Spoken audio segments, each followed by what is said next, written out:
Oh shit. Oh shit.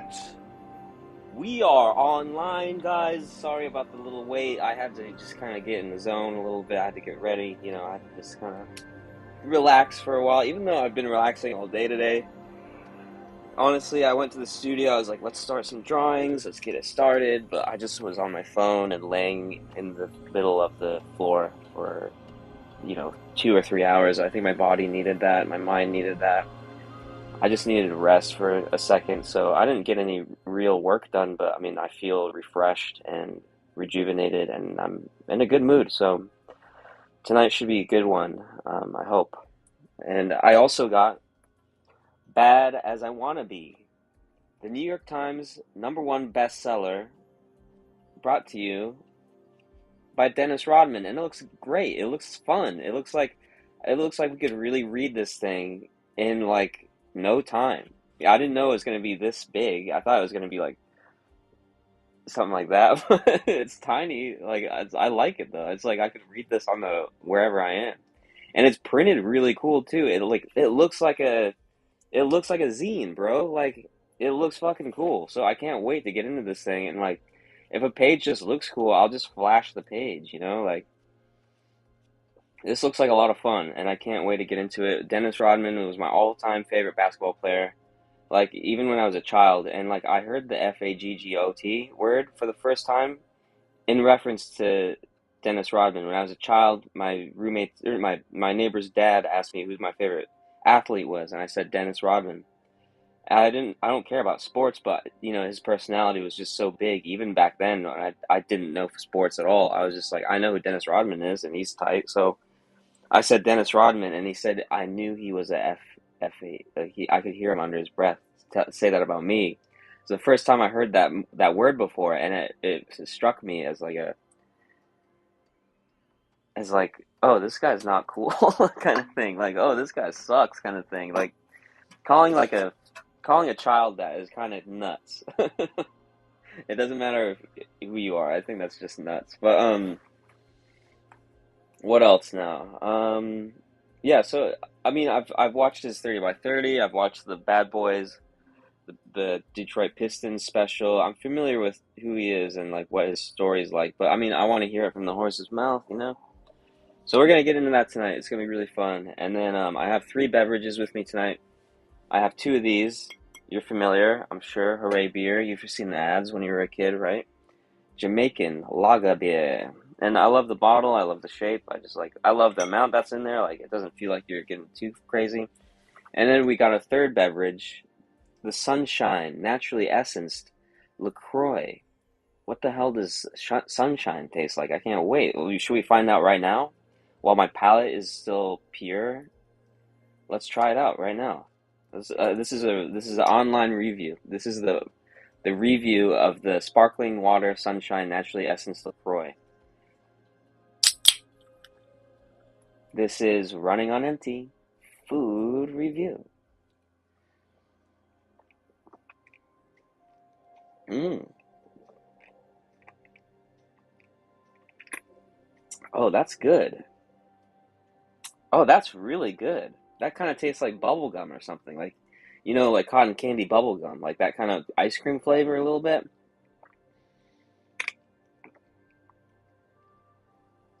Hell yeah, I'm gonna be drinking this one a lot if they have it.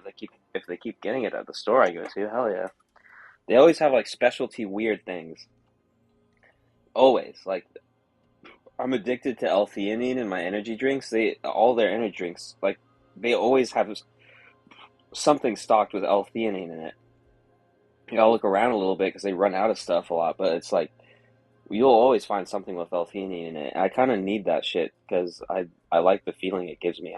It's like kratom or crack or Sepultura or something. I don't know. Let's just pound one of these beers right now. Yo, AstroTurf, how you doing? Good to see you again. I'm so glad you're here. You're one of my favorite regulars, so I'm excited you're here. All right, let's get to it. Let's pound this. I wonder if YouTube's gonna get mad if I just chug this really quick. Should I change the screen so it doesn't show me do it? Like What if a child ever watches this and they're like, "Don't chug." um, hang on, hang on, I dropped my wallet.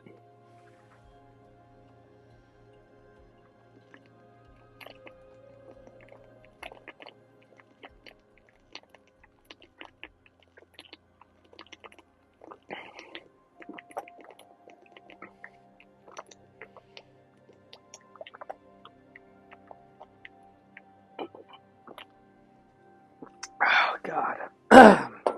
Okay. Ooh. Okay. Uh,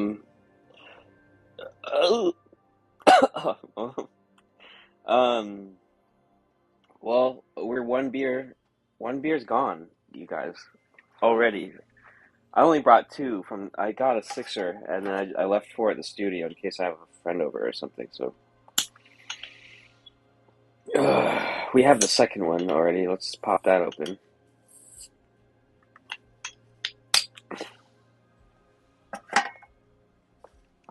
Okay.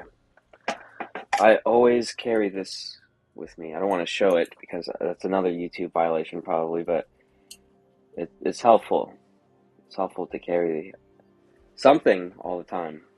Anyway, let's get going with the games. I don't even know where the controller is right now. Okay, shit. We'll pump on the TV. Oh no, wait. What am I doing? Let's read the book. Um, before we get into the games, let's read a book. Bad as I Want to Be, the Dennis Rodman story. Are you excited? I'm excited. I hope the chapters are kind of short. I don't know. I hope they're kind of long. I don't know. I don't know what to expect, but I hope we can have a really fun time with this. Like, I'm not even gonna read anything, any of the spoilers or like reviews or whatever, because I don't. I just want to get into it. Skip the acknowledgments. Look how cool the first page is. It's like, look, like the words are big. It just looks sick. All right. Is something wrong? She said. Of course there is. You're still alive, she said. Do I deserve to be? Is that the question? And if so, who answers? Who answers? Pearl Jam, alive. I think Dennis Rodman was in the Pearl Jam music video, so that makes sense that he'd start with it. I don't know if he's in that particular one, but I know he fucks with Pearl Jam because he's in their music video. So, and you know what Pearl Jam means, right? You know what Pearl Jam is? Pearl Jam, perverts, depraved. All right, ready? Chapter one. Here we go. New and improved. One night, one gun, one decision. Oh, I'm gonna burp. Okay, I'm gonna read it nice and slow so we get all the words. On an April night, sorry, I already fucked up. On an April night in 1993, I sat in the cab of my pickup truck with the rifle in my lap, deciding whether or not to kill myself. I was in the parking lot of the Palace of Auburn Hills, the site of many of my greatest moments as a professional basketball player for the Detroit Pistons. As I sat in the truck, looking out over the endless asphalt and the huge empty building, I discovered I was ready to check out of this life if it meant I could keep from being the man I was becoming. I had two championship rings and was on my way to my second straight rebounding title. I had played in two All-Star games and was the NBA Defensive Player of the Year twice. I was wildly popular in Detroit, the blue-collar working man in a blue-collar working man's town. I was the guy on the front line, taking the bullets for the troops, clearing the way for everyone else to get the glory. It was a role I loved and a role the people loved to see me play.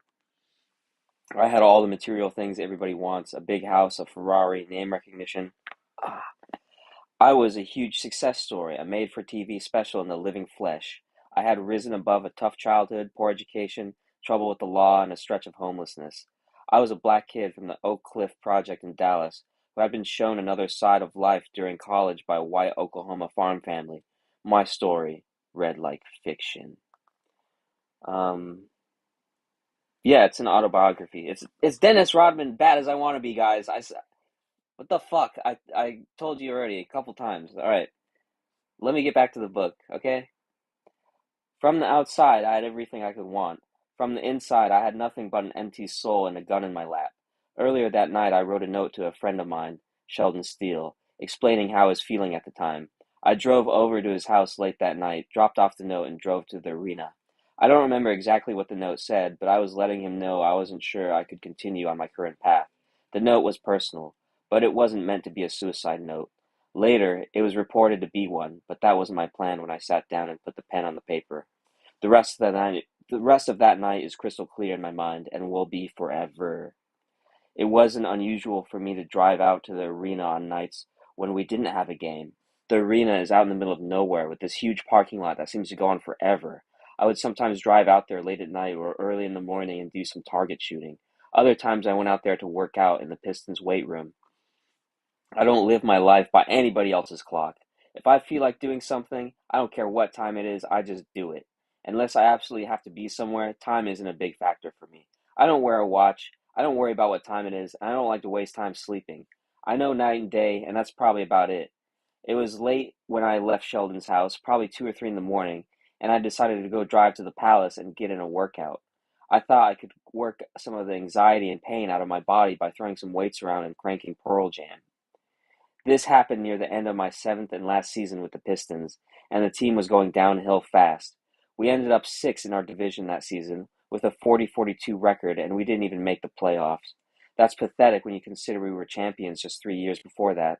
Our great team was being taken apart piece by piece, and I felt like my life was being taken apart right with it.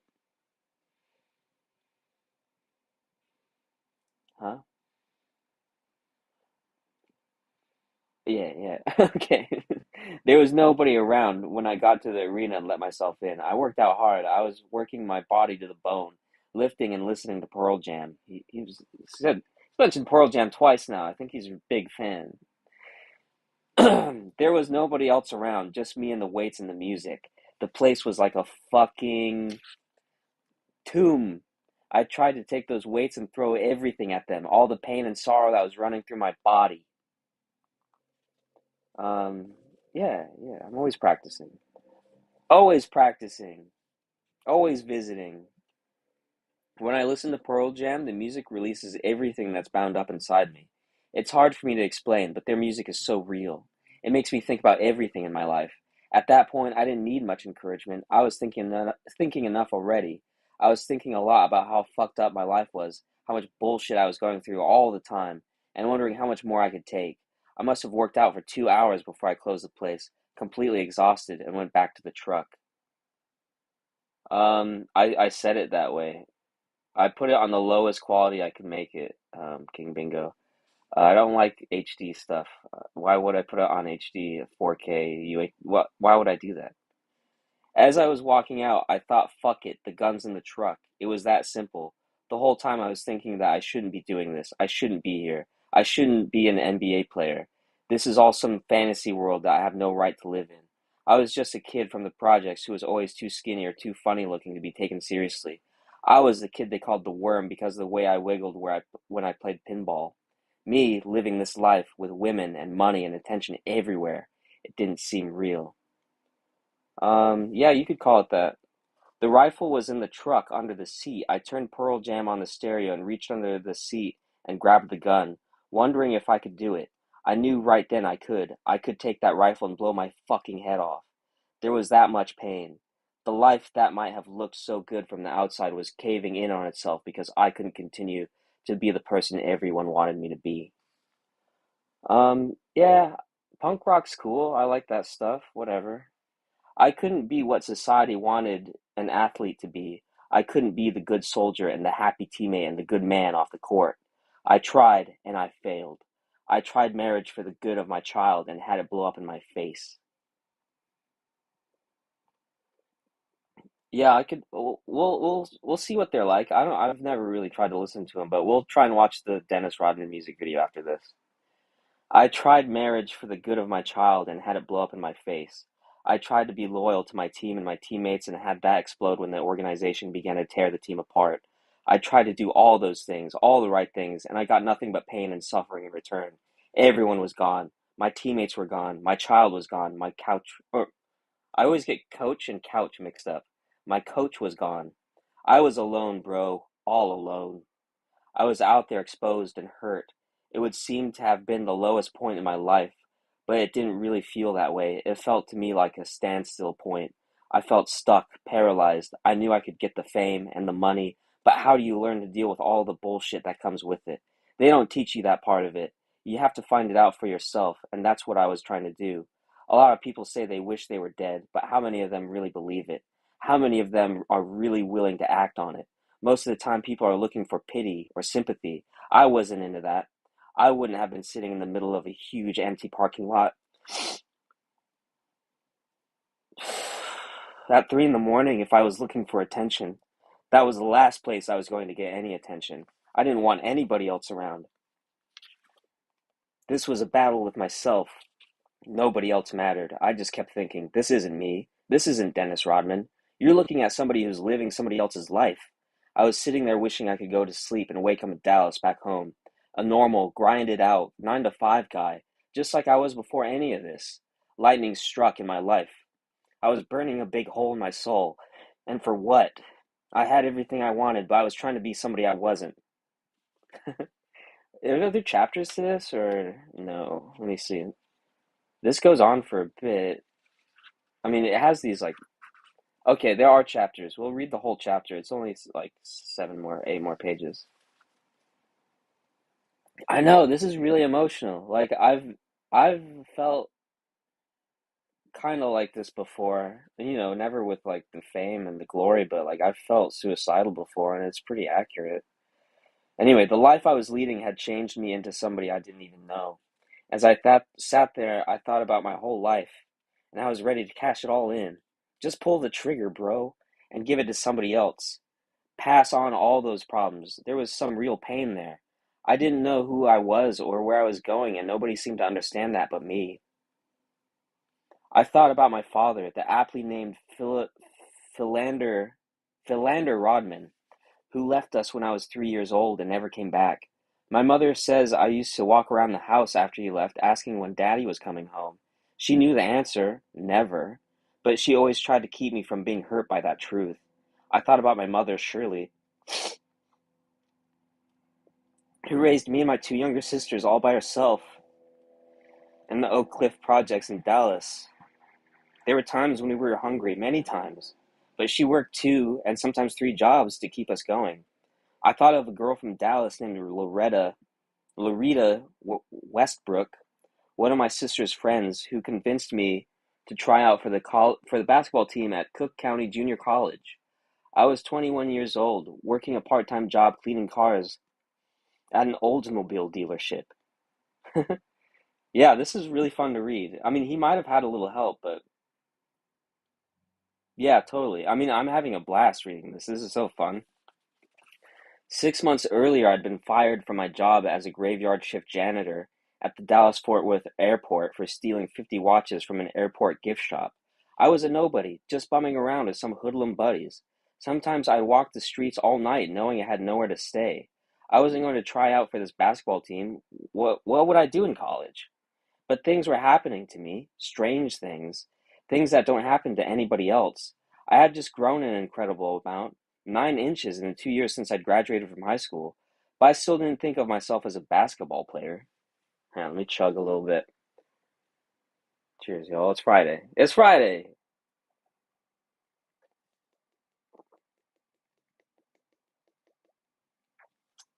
I went from 5'11" to 6'8", and the more ball I played, the more I caught on to the game. I never had such confidence in anything before in my life. Not schoolwork, not girls, not any other sport. All of a sudden, I could do things on the basketball court that I'd never dreamed of doing. My sisters, my sisters were always the ones with the basketball talent. Deborah was an All-American at Louisiana Tech. Kim was an All-American at Stephen F. Austin. I was the run of the family, living in their shadows, following them around until my hormones went crazy. It was like I had a new body that knew how to do all this stuff. Or sorry, he cusses. Sorry.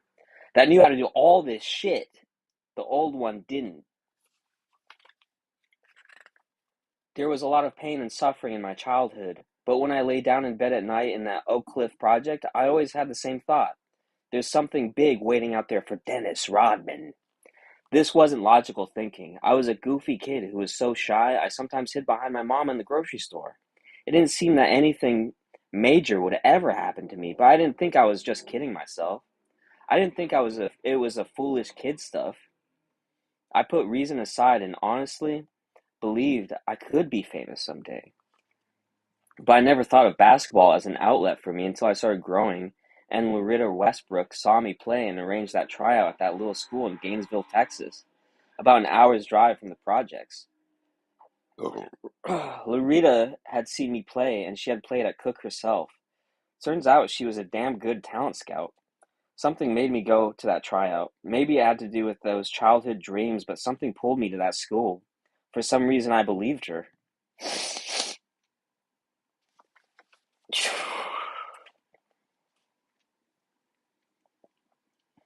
weird reading this. Like,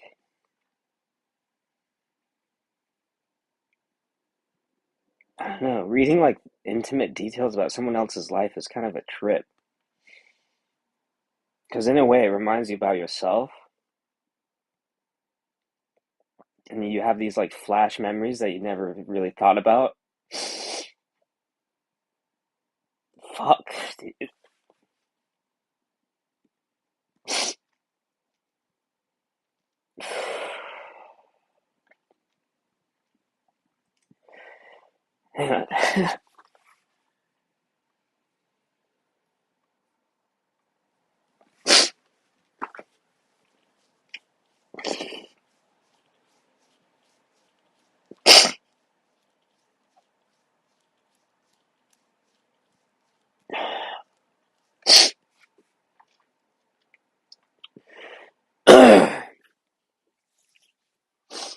All right, hang on. I can't believe I'm having like such a strong reaction to some fucking book, you know? Fuck, dude. It's weird, like when your brain is kind of malleable and you're kind of like, because I kind of just woke up from like a 3 hour nap, you know, and my brain's a little like soft right now, and yeah, it's like it's ripe for these weird memories and thoughts and like things I never really like to think about, you know, just things pop in my head and I just get really affected all of a sudden.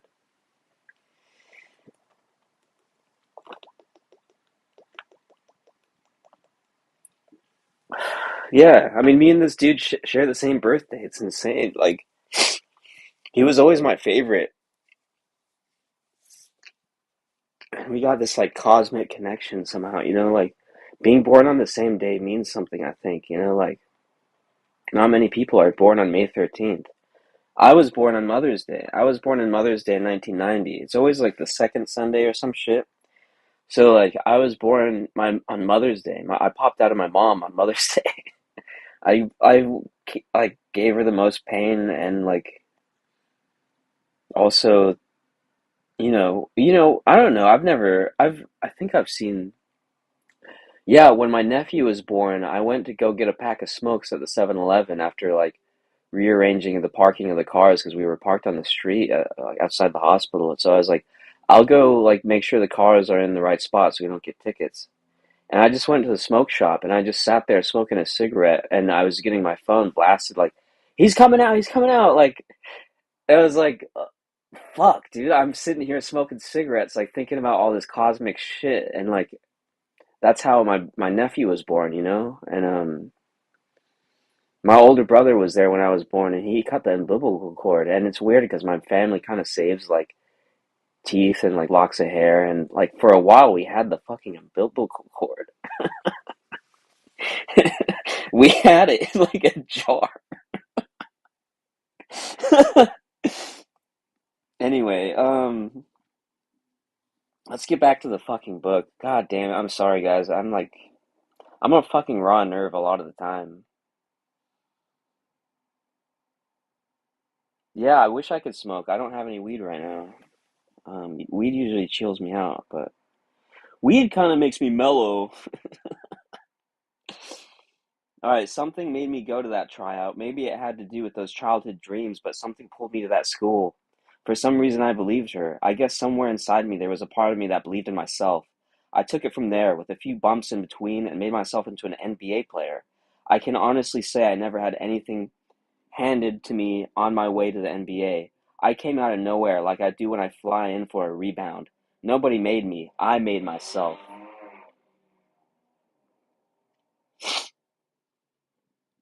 Thanks. Yeah. I mean, you know, I don't know. I don't know why I do anything I do. I just have fun. I'm just trying to have fun with it, Like, yeah, it used to be like that for me too. That's why my favorite strain is my friend at work. I don't want to say his name on stream or anything, but he gives me his girlfriend's dad grows weed in their yard, and it's sun grown and homegrown. It's like 70s weed. It's like swag, It's like it looks different. It looks, like it's not lab grown, like knock your ass out electric dog shit. It's like the weed they used to smoke back in the day, and that's my favorite fucking weed because it's so nice and chill. Like I could smoke so much of it and not go insane. The new stuff, like when I hang out with people that smoke pot and they hand me like whatever crazy ass shit they got, I'll take a puff or two and I'll feel insane. Like I'll just have like I'll be like, okay, I feel crazy now. I gotta sit in my car for 3 hours before I can drive home because I'm seeing fractals and like it's slow motion. Like I can't fucking drive like this. And like it shouldn't be like that. Weed shouldn't be like that. It should be like, okay, like let's ease into this. Let's have a nice time. Let's feel our bodies. Let's relax. Like let's have some like weird thoughts, but like not get carried away, not get nervous. Like it should be like that. Yeah, modern weed's fucked. It's like it's not even like weed. It's like some weird other shit that's like borderline like I don't know, some other drug that you don't want. Yeah, it's like you gotta manually breathe and shit. I hate that stuff. Like I just want to yeah, the weed my friend gives me when I trade him something, it's like the perfect weed. But I don't like smoking it all the time because I don't like feeling like that all the time. Yeah, totally. I mean, I like being mellow and I like having a little nighttime ritual before I go to bed or like whatever I do. Like, I streamed a lot of Oblivion when I was like on weed and that felt cool. But yeah, I mean, it's a nice thing to do to relax, but like sometimes I don't always want to relax. Sometimes I want to be busy and productive and like actually feel everything. I mean, not that you don't feel everything on weed, you're kind of extrasensory, but um I like being cognizant and normal most of the time. Yeah. Okay, well, let's get back to the book. We're getting distracted here. I don't Weed's funny, weed's good sometimes. I don't know. The new weed sucks. Like I don't know why everyone's trying to make it more potent. This shit'll make you go fucking nuts, bro. I'm like, I don't want to feel that way. Like why are you trying to make it more crazy like all the time? Why is it concentrated in this thing that I can carry around with me and hit anywhere I want? And there's a lot of people that do that. A lot of people, especially here in LA. Like, I feel like half the people here are just high all the time. I'm like, how do you live like that on this stuff? Like, well, whatever. I could go on for a minute, but hey, we got a couple more pages to go. All right. But as I sat in the pickup, my confidence was gone. I wasn't sure of anything anymore. I was a guy with a gun in an empty parking lot. I thought a lot about how I got where I was and how I wouldn't care if I had to go back. I wanted to be normal. The NBA life of adulation, money, and women was wearing me down. Yeah, fuck it all up. Just tear the walls down. Like, fuck it, dude. I mean, when I see people on weed like that, I'm like, you're checked out. I'm gonna check you out. Like I don't have to take you seriously anymore. That's how I feel when I see someone who just toked up and they're just like, I'm like, you're a goofball, dude. Like, let me just get you out of my fucking way. Like, The NBA life of adulation, money, and women was wearing me down. At that point, I could have done without fame and money. As I sat in that pickup, I honestly thought I would have been happier back at that fucking airport, pushing a broom for 6.50 an hour. I had a beautiful daughter who was 4 years old at the time. A daughter I rarely saw because of the nasty shit that followed my divorce from my ex-wife Annie. The marriage was a mistake in the first place. It lasted only 82 days and created a lot of pain and suffering that I still feel. I got burned in a bad way. Hey, we all been there, huh? We've all had that one that fucks us up forever, huh? Basketball was always my release from those problems. We won the NBA Finals 2 years in a row with the Pistons, and we were still a pretty young team after our second title. We were the bad boys, and we lived up to our name. Some guys were getting older, but the core, Isaiah Thomas, Joe Dumars, Bill Lambert, John Sally, sorry. Me, we were young enough to have a good few years together. I thought we were set for a while. I thought I could stay there my whole career. Really, but that went away too. First, Rick Mahorn left, then Vinnie Johnson, and James Edwards, and Sally. Lambier wasn't playing very much, and all of a sudden the team was falling apart and there weren't enough guys around to pick up the slack. They were hardcore back in the day, like honestly. Like, if you watch the Detroit Bad Boys, like they were fucking people up on the court constantly. They didn't give a fuck. Like they were like making Detroit dangerous by playing rough. And that's hardcore, dude. That's sick. Like you want jocks to be meaner and tougher, like just look at the Bad Boys stuff. It's so sick. I looked around and figured, okay, I'm next in line to leave, and I was right. By then the Bad Boys were like something from a history book. When we were winning championships, Chuck Daly used to sit us down and say, "Remember these times. It'll never get any better." He was right. Man, he was ever right.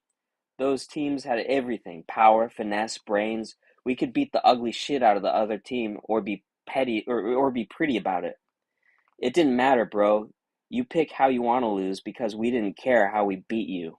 That's sick. Those times were gone when Daly left after the 1991-92 season. He took the heart of the team with him.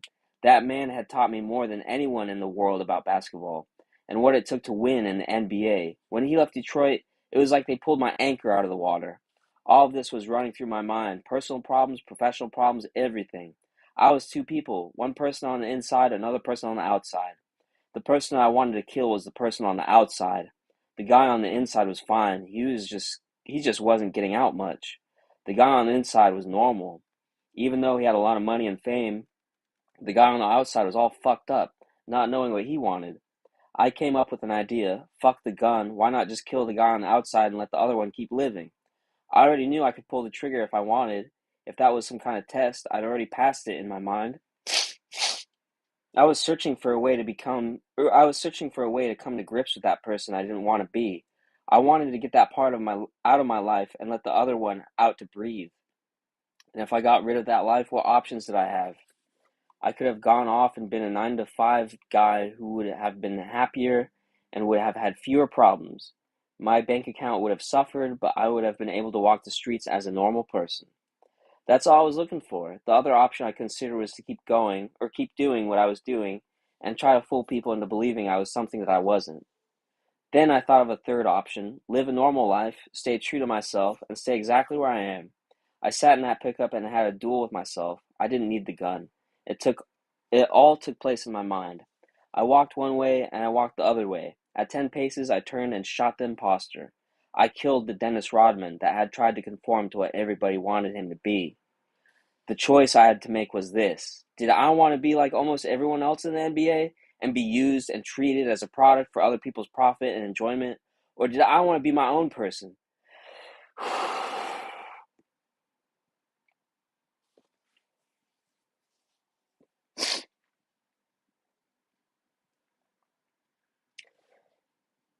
Hang on. Shit, dude. I think about this shit a lot too. Like,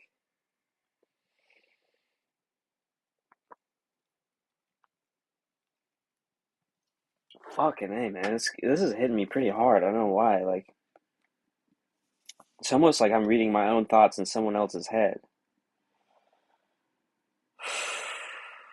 This is crazy. This is a crazy thing for me to be reading and experiencing. I don't know. I should have read this a long time ago. Why didn't I read this before? This is so good. Man, oh yeah, I forgot. Okay, or did I want to be my own person, be true to myself, and let the person inside me be free to do what he wanted to do, no matter what anybody else said or thought? In that parking lot, I realized I could do both things at once. I could be a successful and prominent basketball player and stay true to myself. This was a huge turning point in my life. At that point, I could have gone through with it. I could have pulled the trigger, but that would have been the easy way, the cheap way. Instead, I dealt with it and solved the problem. When I realized I could turn my back on everything, teammates say and coaches say and society says, I felt free. It was like I came out from under the water and took a deep breath. After that, I went to sleep. Everything after that is something of a blur. I woke up with a couple police officers at my window. Sheldon had called the police thinking I was really going to kill myself. Those guys were wondering what the hell was going on. The gun was on the seat next to me, and I was sleeping like a tired dog. Once it was over, it wasn't a big deal to me. I'd had my crisis, come to my conclusions, and gone to sleep. But the Pistons thought differently. They wanted to put me in the hospital. They wanted to give me some time off. They thought I'd gone way off the deep end. When they told me about going to the hospital, I said, "Nah, I'm cool, bro. It was no big deal." They said at least they said they at least wanted me to see a psychiatrist. So I did that. Right away that morning, we talked about what I had done and why I'd done it. We talked about the things that were running through my head and why I thought this life was pulling me apart. I told him the whole story and how I took care of it. This went on for a while, and finally the psychiatrist looked up at me and said, "There's nothing wrong with you." "I know that," I said. "There's nothing wrong with me at all." All right, we're coming up on the last page. Look how this book looks, dude. It's got like these like annotated, bolded like parts and like these big letters and like little letters and I don't know, it's fun, man. This is a really cool book. Whoever put this together has like a pretty big brain. You know why they make the letters big, right? Is because these act as bookmarks for when you're fucking on the bus or like whatever, like you can start it and stop it whenever the fuck you want. You don't have to wait until the chapter ends. That's why they make the letters like that. Death was always Death has always had a prominent place in my mind. I've thought about killing myself, and there are times when I think somebody might kill me. That's part of fame, dealing with the reality that somebody might dislike you enough to come after you. It's a wild notion, but I think everybody in my position feels the same thing, to one degree or another. With me, it's more of a factor because I live so hard and I live so open. I'm not afraid of death. I'm not going to stop doing the things I do, going out to clubs, riding my motorcycle, going out on my power boat, just because there might be a risk involved. But if I had killed myself that night, I know that would have happened. I know what would have happened. People would have thought I had been sending out all these warning signals, that I was deranged and needed help. They would have said they'd seen it coming a mile away, that I was nothing more than a basketball playing time bomb. There would have been speculation that I was on drugs, even though I'm the most anti-drug guy who had ever stepped on an NBA court. When a high-profile personality lives like I do, always looking for a new experience or a new challenge, everybody thinks that person is fated to die young.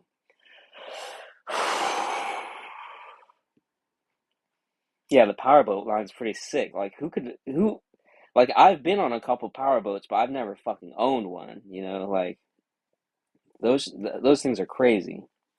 What I did that night in the Palace parking lot, the choice I made and the way I made it allowed me to break out and become the person I am today. I made the decision that night. Follow your own brain. Because of that night, the Dennis Rodman you see now is a prototype, the one you should have been seeing all along.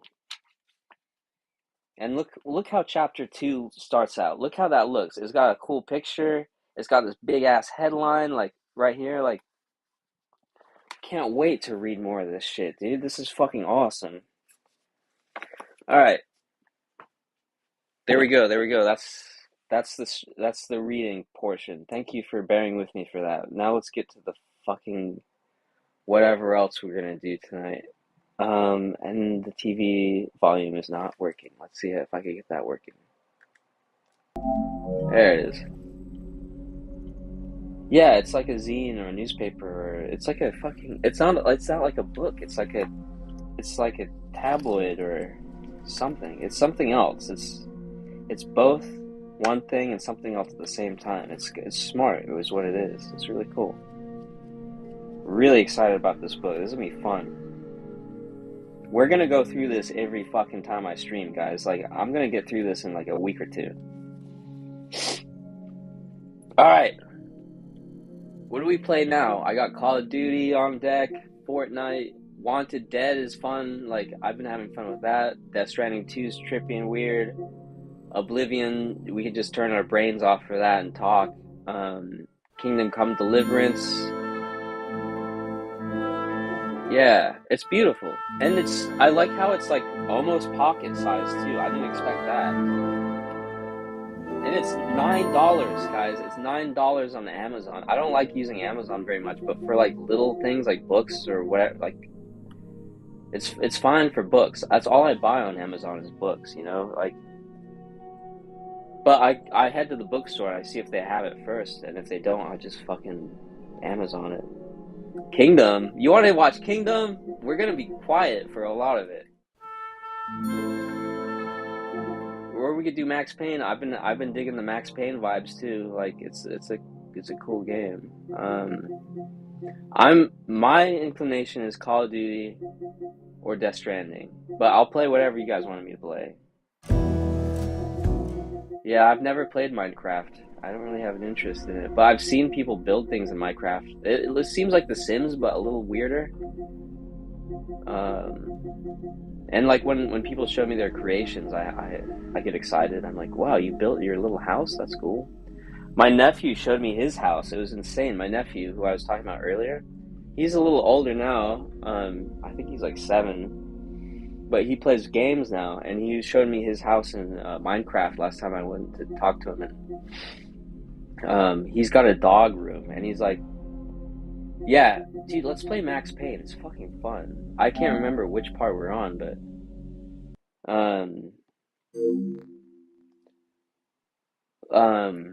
anyway, my nephew's like, yeah, this is the dog room, and there's like 80 dogs just jumping around, like doing crazy shit. I'm like, why?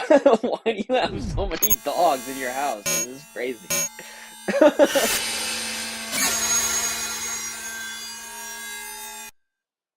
Yeah, I was stoked when this was on sale for like $3. I couldn't believe it. I was like, I love this game. Like, let me just buy this.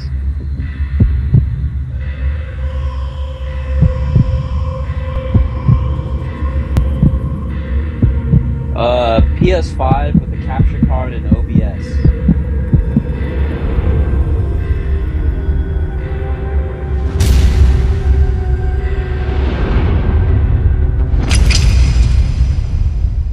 Fuck yeah. That shit's hard. Like, the logos, the sounds, like, they designed it well. You know, like, back in the day, they used to have like more attention to detail. I feel like everything's kind of generic now. But I mean, it's fun. It's like addicting and fun, you know, like Fortnite's fun, but it's very like kind of generic and kid friendly. I miss the old style games where it was like gritty and harsh and like had these weird little eccentricities. Anyway, I think I played this for a couple hours already, so I'm like at different parts, but I think we're like at chapter 4, and I don't know what the fuck any of this means either. Like, we'll just start at chapter 3. A few hundred bullets back. That sounds cool.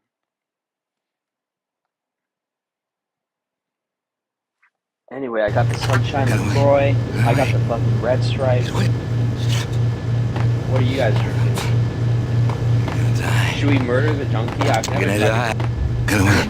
never tried to shoot him before.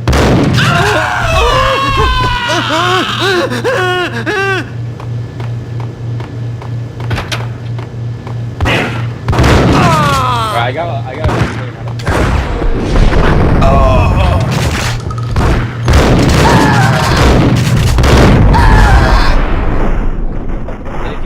bored, we can switch it.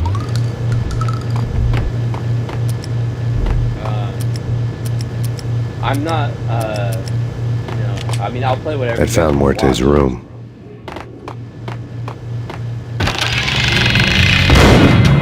What was that? Muerte had received a letter. Relax. And I like how interactive you can be. You can like search things and like press things. I saw.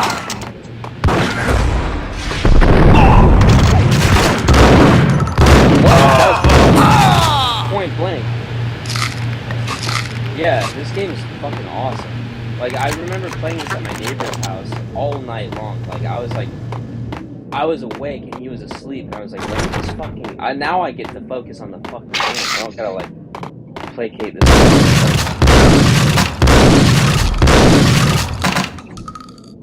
So, when this came out, I played it all night long. It was really fun. So, to play it again as... Oh! To play it again as an adult is really fun. God dang it. Should I turn the TV down a little bit? Is the volume... how are the volumes, guys? Like, is the game too loud?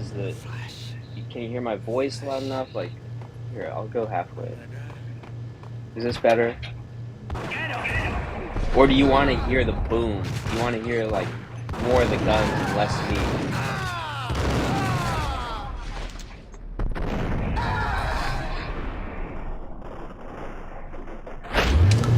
Turn it right back up. Fuck it. I found Muerte's room.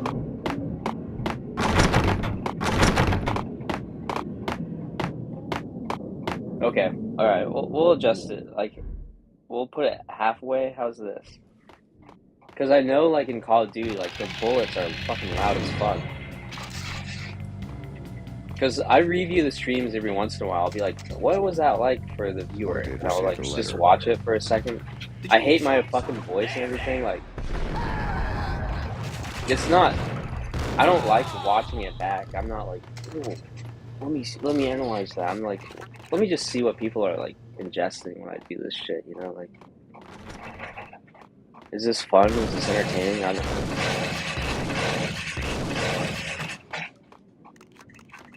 I like using the... Okay, let's not fall this time.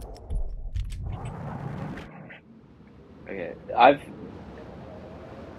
this took me a long time to do. There was one stream where I fell off this ledge like 8 times.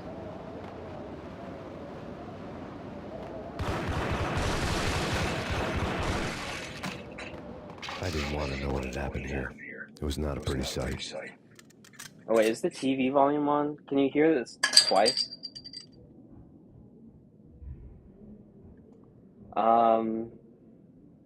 I think I saw someone play that game. Like, my favorite streamer played that game, and it seemed fine, but it's not really like the kind of thing I'm into. So yeah, I'll probably never play that. I don't care if it's reviewed well. Okay, this is how we gotta do it. Like, see, I almost jumped off already. Like, okay, Jesus Christ, I fucking hate that ledge. I think we gotta ride the elevator. I can't remember what we have to do. Let's load up the next title already. I've played this like 4 times. I always come back to this spot. Sorry, guys. I mean, if I'm playing games, I'm streaming, because I don't really like to play games without streaming anymore. It just feels like a massive waste of time when I'm just like twiddling my thumbs with my mouth open, you know.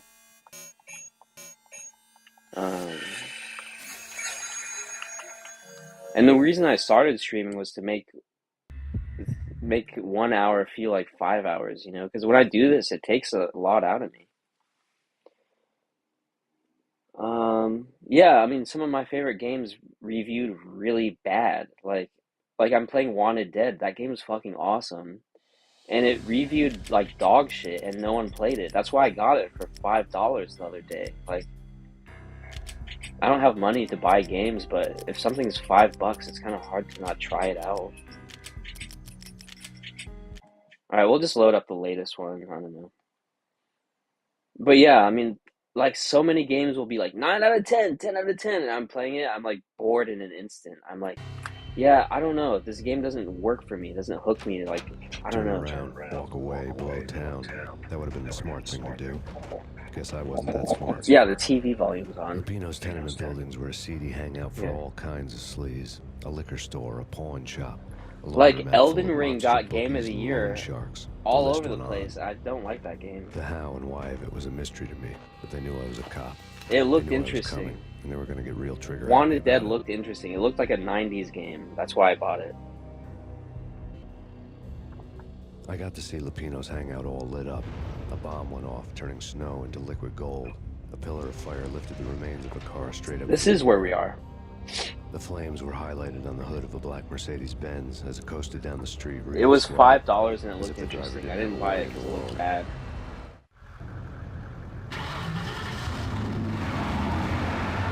But that being said, that game does make me really upset. Like, the level design's bad.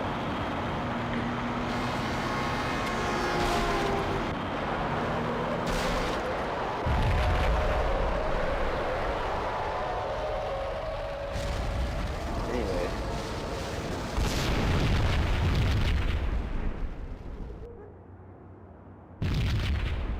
Another bomb exploded inside the closest slum building. It was a lucky break. The goons inside were spooked, but luck always came I don't with a usually price have to tag. explain myself War so bombs much. could I still don't be know. ticking inside. Kind of got like and the narc cops would vibes or already be on something. their way.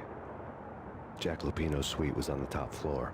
At least it used to be, before the I like how explosive gritty makeover. and weird this game is. Like, everything's like salacious. Like this. Like every shop's like a porn store. Like everything's like blown up. Everything's just like weird and kind of shitty looking. I mean, it's not unlike real life. One store looks like the next. You know, it's just whatever.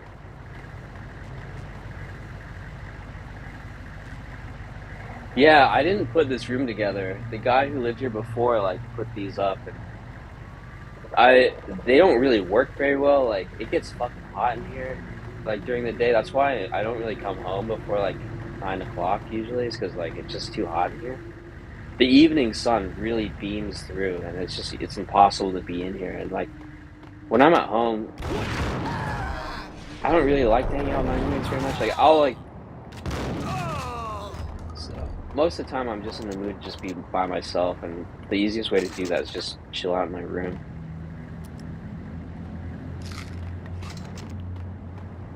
I like using the Berettas because it's like a machine gun.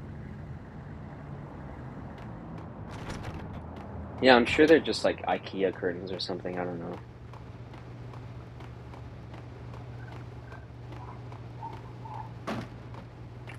Oh, let's murder the junkies in slow-mo.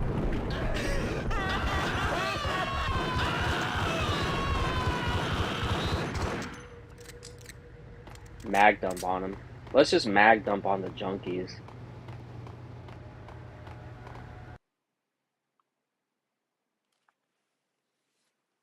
Oh, my phone's... Hang on, who's that? The whole building was rigged with explosives. Yeah, we're good. I don't have to respond to that right away.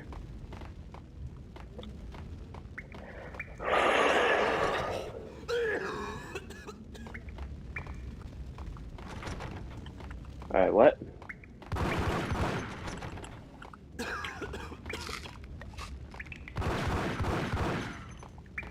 What am I supposed to do here?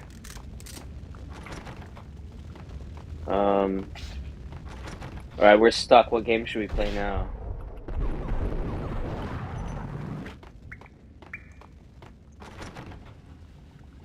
That is frustrating.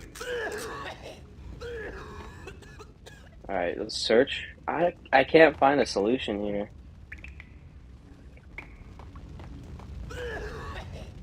What the hell?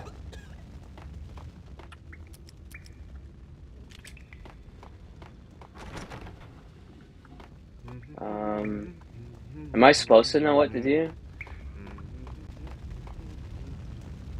Yeah, we're stuck. We're stuck again.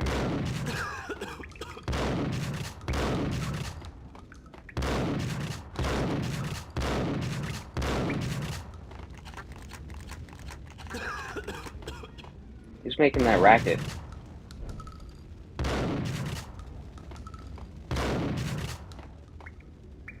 Alright, let's check out Death Stranding. We had a little fun. Let's keep it moving. Oh, nice. Was that a good text or a bad text? How did that make you feel?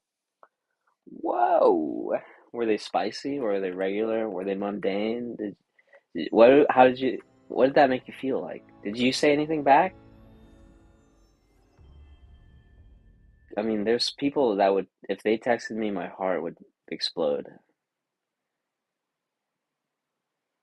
Um, Other people I wouldn't give a fuck, but some people though. What was it like for you? Spill the tea.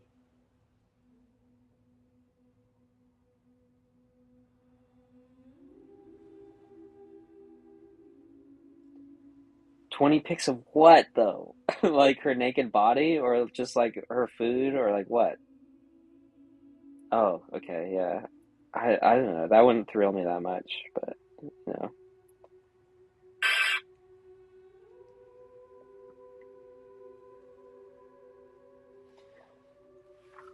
They were her dogs. How many dogs does she got? Okay, we'll play the game. Sorry, I'm getting distracted. I like how this game loads like instantly too. Alright, we'll turn this one up because it's not gun sounds the whole time. Well, okay. One of the two most question. Oh, what makes her questionable? Do you want me to give you advice? You gotta tell me more.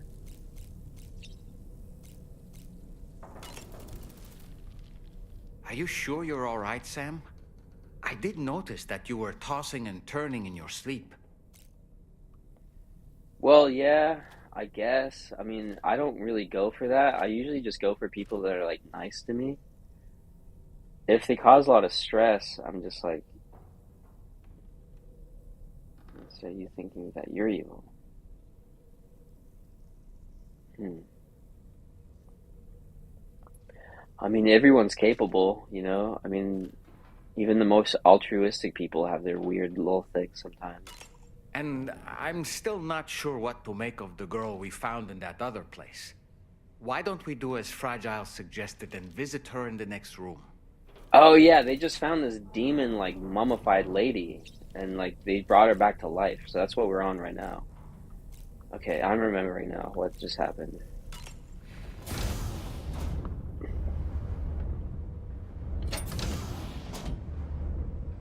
Yeah, I don't know. I mean, you accept the abuse that you take, especially in relationships. I feel like people feel trapped in these terrible relationships and it's like,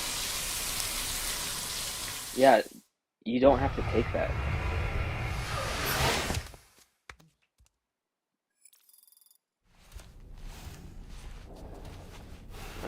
But I mean, you know, it's weird because oftentimes the people that are like make you feel the shittiest can make you feel the best too.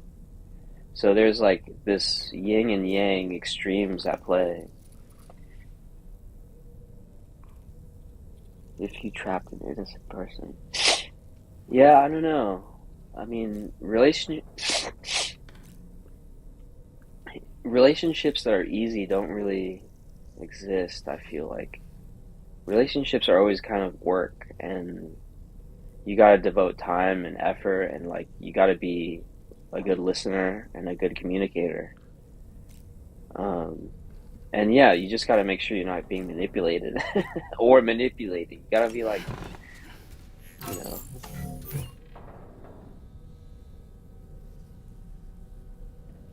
yeah, Norman's cool. I saw him. I went to a Conan O'Brien taping, and he was the one of the guests, and like he seemed chill as fuck.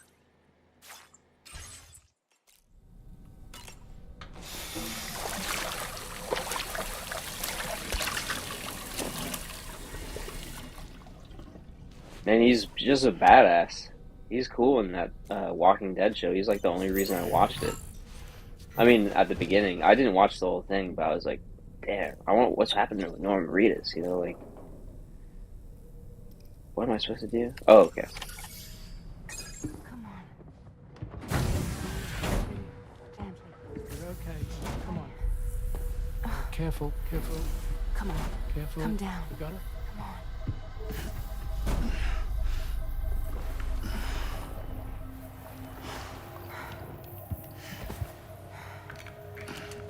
Thanks. This is what happens when she has nightmares, it seems. There are those who connect with the beach during REM sleep, allowing a tremendous amount of chiralium to flow into their bodies. That's good. Yeah, nice people are cool. I don't know. Hey, I like being it's treated gonna be well. okay. Yeah. We ran some blood and DNA tests on her. And checked her for signs of injury. As far as we can tell from a medical perspective, her health is in perfect condition. But that doesn't make the chrysaloid shell in which we found her any less troubling.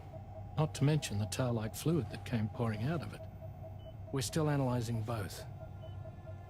And there's more. You mean those suckers? Indeed. But that's not what I'd call them. Much closer to a chiral rash, I would say. You know how chiral allergies can sometimes trigger goosebumps? My It's legs like are getting that. a little locked up. Except a fair bit worse. The tar-like secretions can accelerate the passage of time on contact, it seems. We suspect she has dooms too. And that when she's I still levitating, don't really know what Dooms she's is. experiencing the nightmares common amongst sufferers. That space or realm she left behind to come here.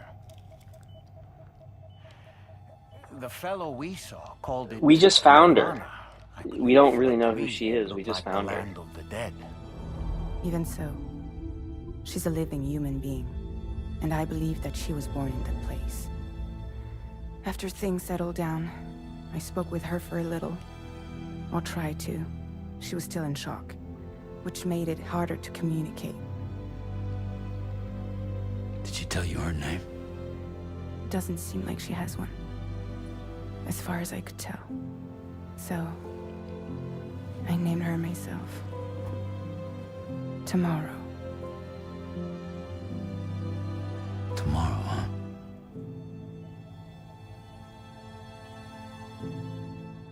Huh. Let's deliver some packages. Sam, Let's get out in the field. we've recently received a report of brigands engaging in suspicious activity to the west. I'm sure you'd like to push on, but I don't think we can afford to ignore this. Please access the DHB Magellan's delivery terminal to undertake this main order. So this sounds like a seek and destroy mission. We'll eat the bug and drink the energy drinks before we leave.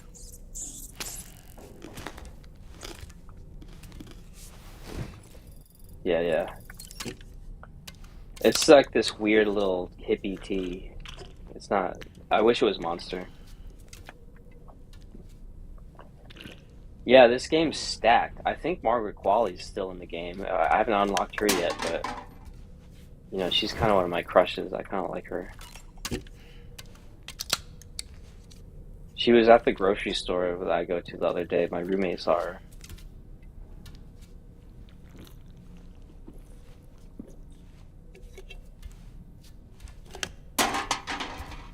Alright. Well, last one. You have to drink all three to get the health benefits.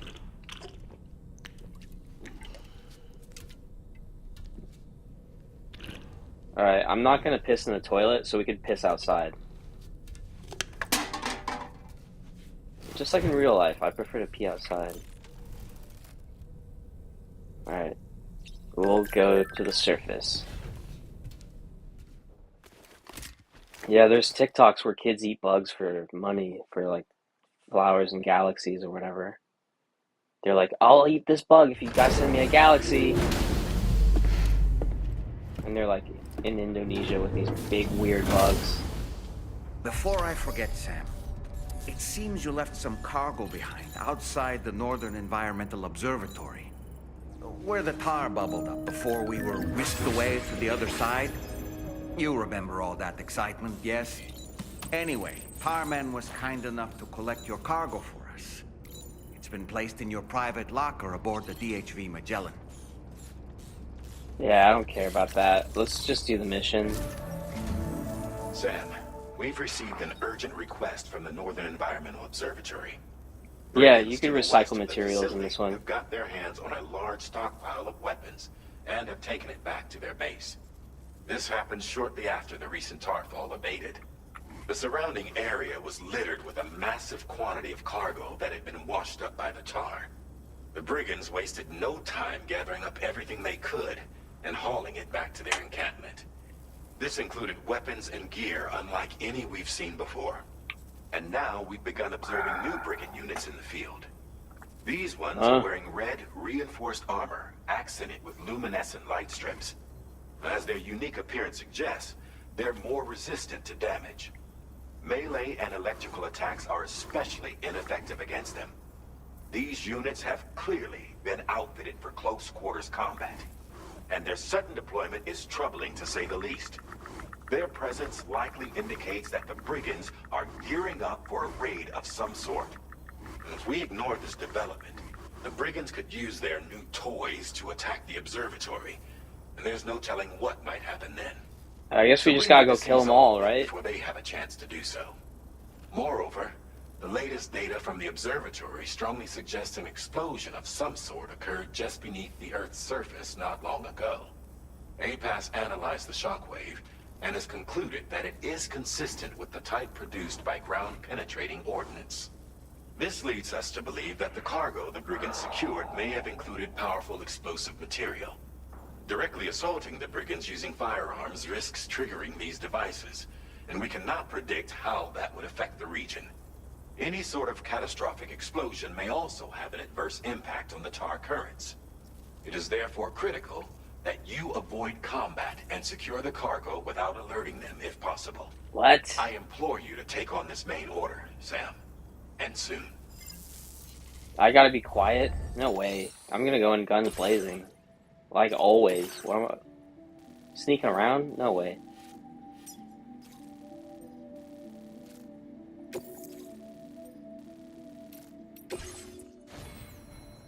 Alright, let's just make hella guns and just fuck everybody up.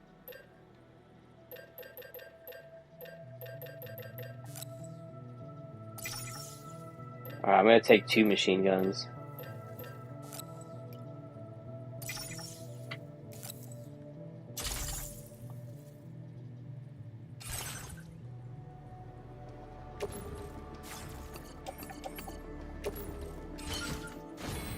Alright, I'm just carrying guns. Yeah, I kitted him out. Like, I gave him these shades and, like, this hat. And I think he looks cool, but... I mean, we could take this off so you can see his face.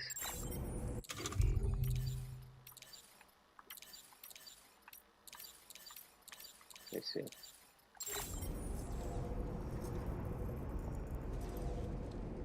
There he is. Take the cap off so he doesn't look like he's such a bro. There he is. Alright. Where do we gotta go? Should I take the truck or no? Should we just walk it? I kind of just feel like chilling and walking. Let's just walk it. Just hanging out in the environment's fun, you know?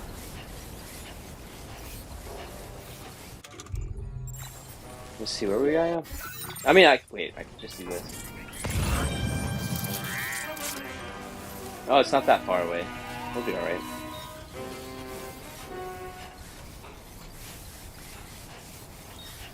Norman Winkler.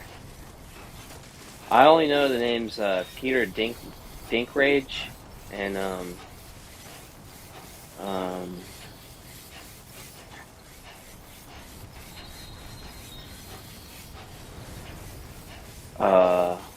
hang on, it'll come to me,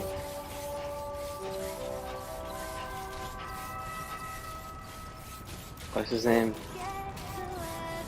Orville Sash.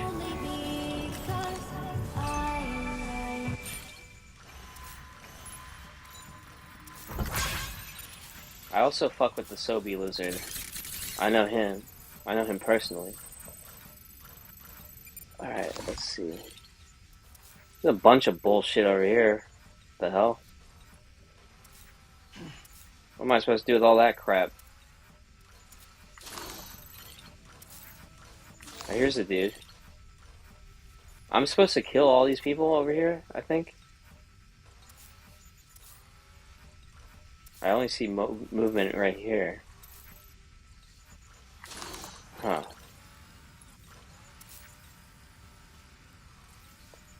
Alright, let's go for it. Let's fuck their day up.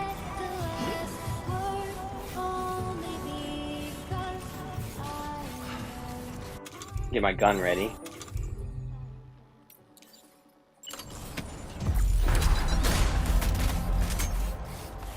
Alright, we're ready. We're kitted.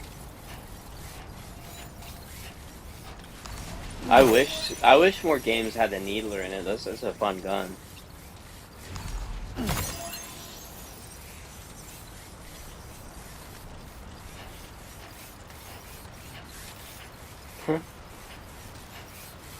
Definitely not alone.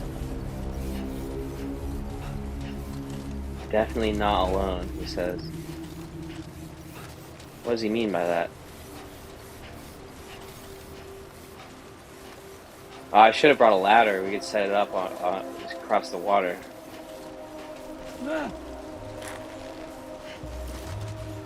Alright, it might be too deep. We'll see.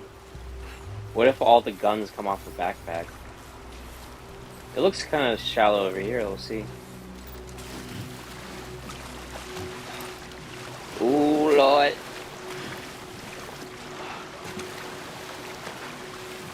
He's good, he's good. Oh, someone set up a rope over here. That's good. Alright, we made it. Let me make sure he's got an empty tank on his, we drank 3 energy drinks. He's probably got to go. How do we make him do that again? The menu is just so fucking nuts. I can't... Oh, here we go. I found it. Urinate really quick.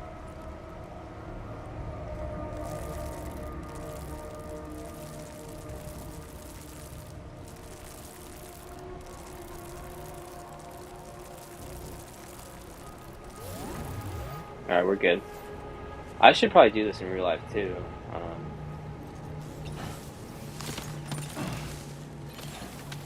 I gotta urinate a little bit.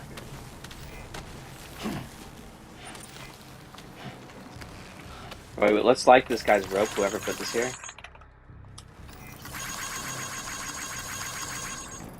Okay. Give him 10 likes.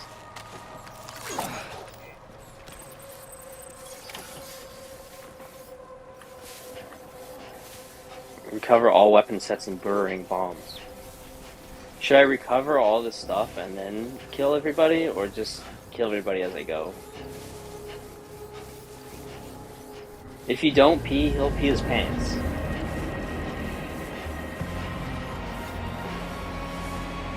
What's that?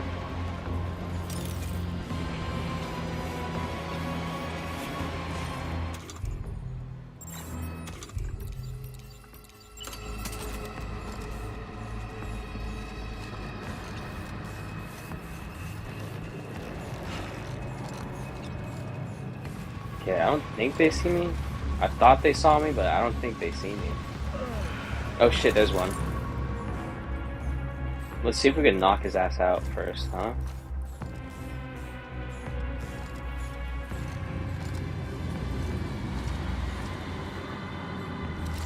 Okay, now there's 2.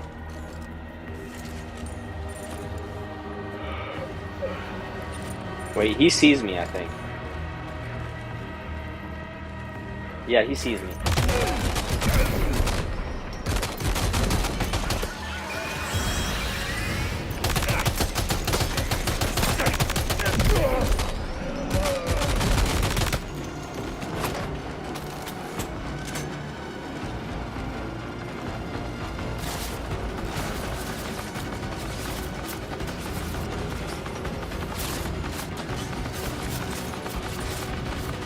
trying to recognize where this is happening. What's shooting at me? I can't even tell. Oh shit.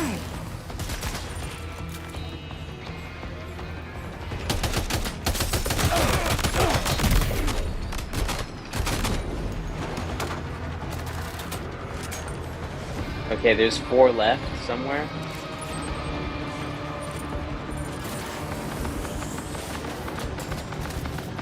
Oh wait, they're coming up.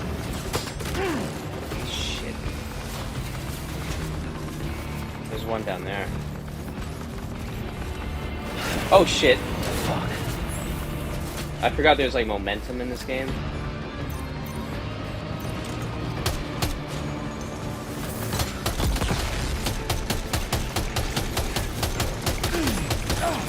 Shit. Fuck off.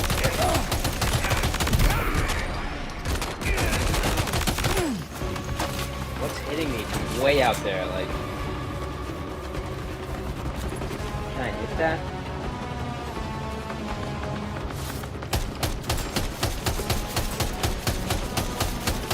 Yeah, I don't think I can hit that guy.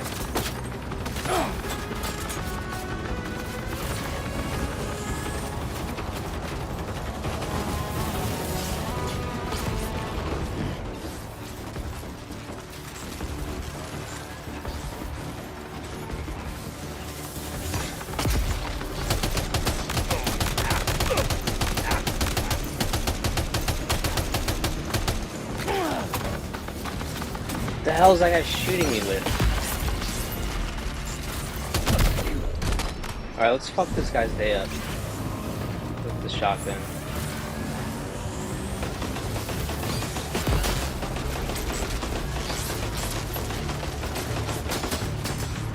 It's like D-Day or something. Fuck it.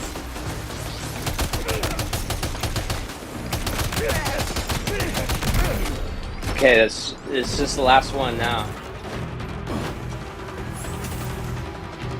Alright, hang on. Let's change to the shotgun and get up close. Oh, I think this one has a grenade launcher too. Yeah, it's got a grenade launcher. We'll fuck him up with this.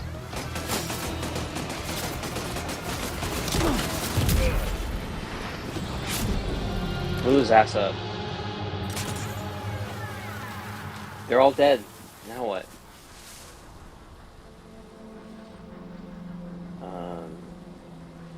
Weapon set 2 out of 3. I think that's what we gotta collect. Alright. What's the next one? Oh, there's one.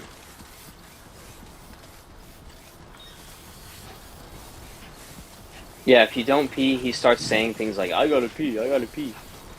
And then eventually he just pees his pants. I'm afraid you dropped some cargo, Sam. I can't get out of this tent with these.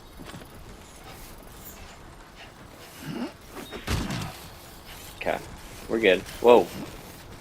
A little imbalanced. I brought too many guns, I think. Burrowing bomb, there it is. We didn't have to use stealth. Just kill them all.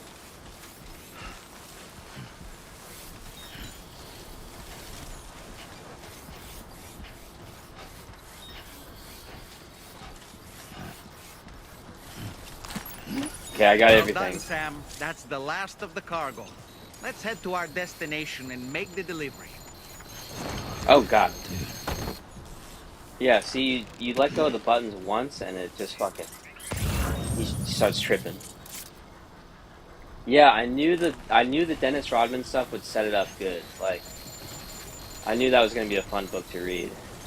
Let's see. Ooh. Ooh, Lord! I mean, the hardest battle is just trying to balance yourself out when you're walking around.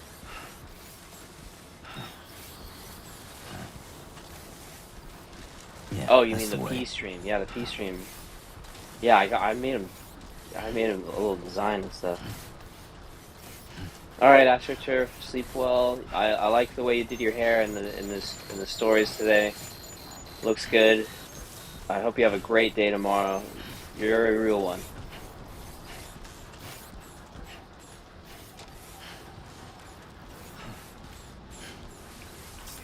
Where do I go?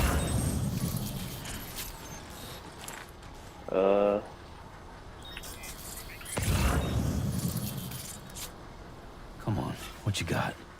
Let's do this. Alright, it's 400 meters away. We're good. We'll make it. Alright, now that it's just boys, should we play a little Call of Duty after I finish this delivery?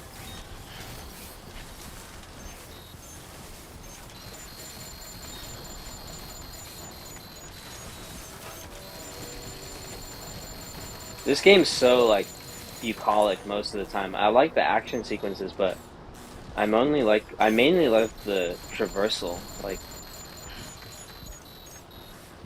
and the sounds, and the beats, and the characters. Horza, are you still in the chat? Okay. We can talk about anything. I could try and talk about.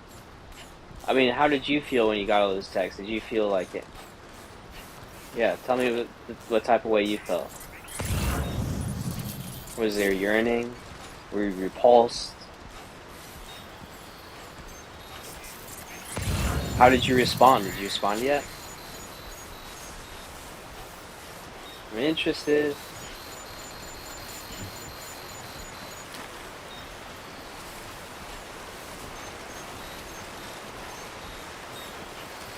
Alright, maybe I'm just talking to myself at this point, I don't know.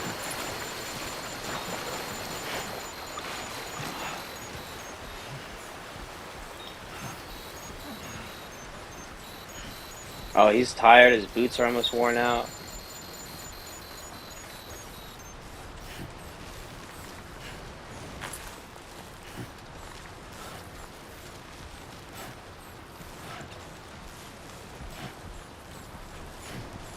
What time is it? How long have I been doing it? Oh, an hour, 20 minutes. Damn, like, it goes by fast when you're having fun, huh?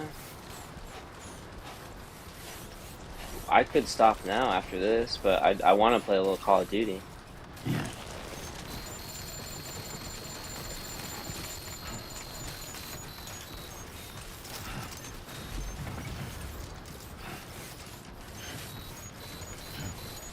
Call of Duty is just like... Call of Duty is my most played game, and I don't know how because I'm not very good at it.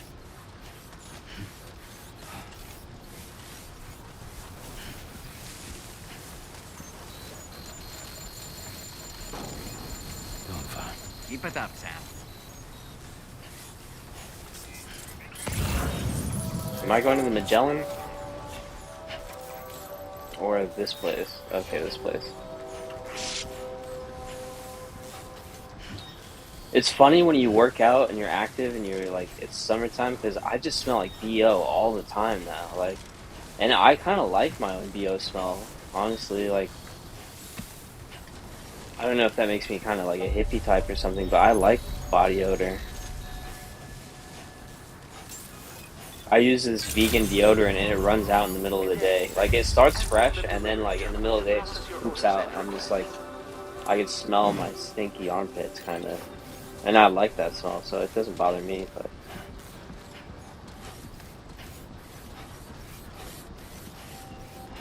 I'm sure if I like rode the bus all the time, Hey there, Sam. probably bother somebody. But I don't know, I find that most people kind of like it. In like a primal, like animalistic kind of way. Alright, let's deliver this shit.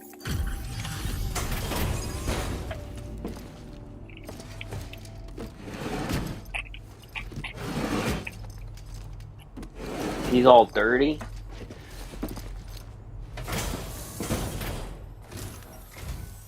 Whoa, did you really go out and steal all that stuff from the brigands?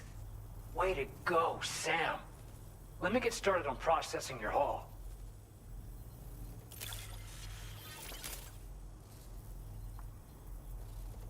Process the haul. I can't find a single scratch on any of this stuff. You truly are one of a kind.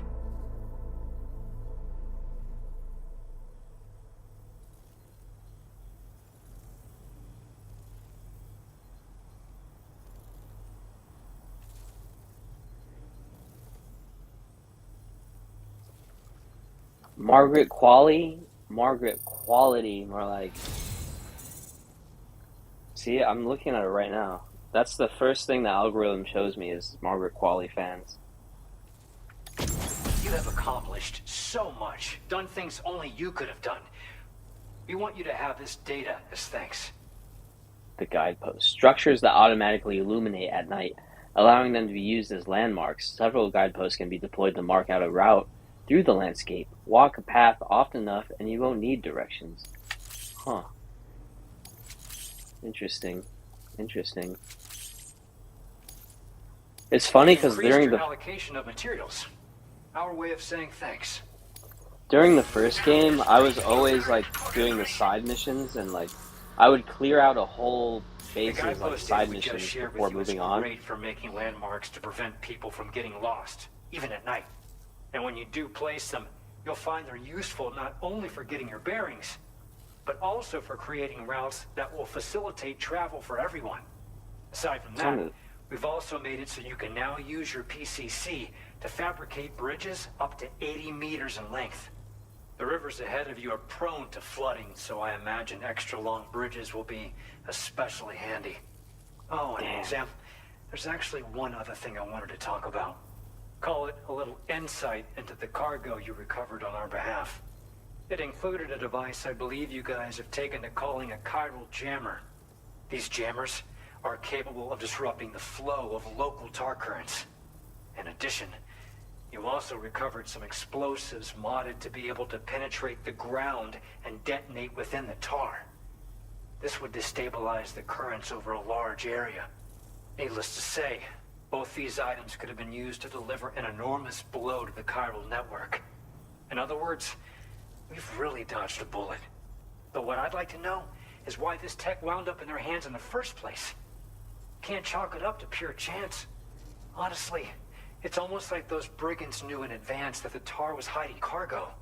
We've got to consider the possibility that someone gave them a heads up. Food for thought on the road ahead. Yeah, I haven't even paid attention to what anything he said was. You'll be happy to hear that tomorrow's regained consciousness. Once you're back on board the DHV Magellan, you should see for yourself. Okay, cool. Is everyone done talking to me? Can I save and just like boot out?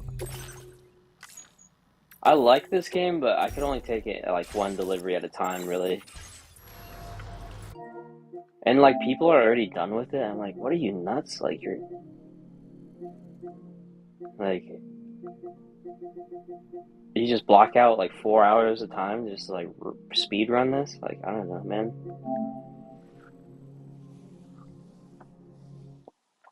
All right, we got one more game ahead of us. I'm gonna piss really quick. I got a full bladder. Maybe I should have brought one more beer with me. I don't know, but I'll be right back. You guys want to hear it? Nah, I'll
back in the saddle, guys. The Let's play one round of Warzone and just see what happens, you know? Alright, hang on. I want to play a little music video first. Let's see what we got. Oh, it's still on that screen. Okay. This one. Hey, somebody's watching. Who's watching? Come alive in the chat. I welcome you. What should we watch first? I mean, some of the stuff we always play, some of the new stuff. What should we play?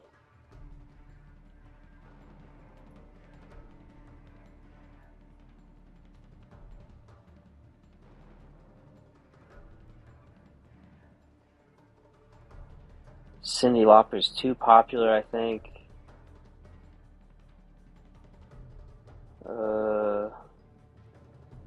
We'll play this really quick. They call me Sonic, 'cause I am faster than sound. I keep on jumping around. Blue hedgehog Sonic, with incredible speed, I'm moving my feet.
All stations, we are green to go. Stand by for deployment. That was fun.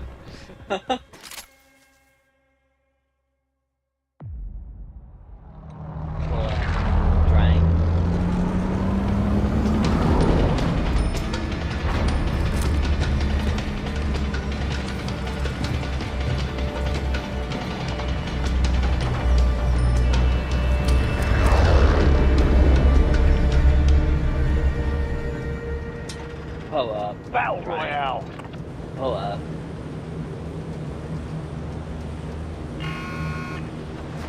Gas is closing on your position. Suggest you hightail it out of there. Where should we go? TV station. Yeah, I did. I wanted to know more about you and this girl, this ex of yours. Sorry, I'll take the time with it. I wanted to know more about this ex of yours. I wanted to talk more about that, but if you don't feel like it, it's fine. Jesus! Starting hot. Oh, Lord. Forza, back in the chat. Let's talk about what you want to talk about, bro. I'm ready. Like, you choose a topic, let's go off, dude. Hello? No pressure. Success means redeployment. Failure means elimination. Headshot, headshot, headshot, headshot.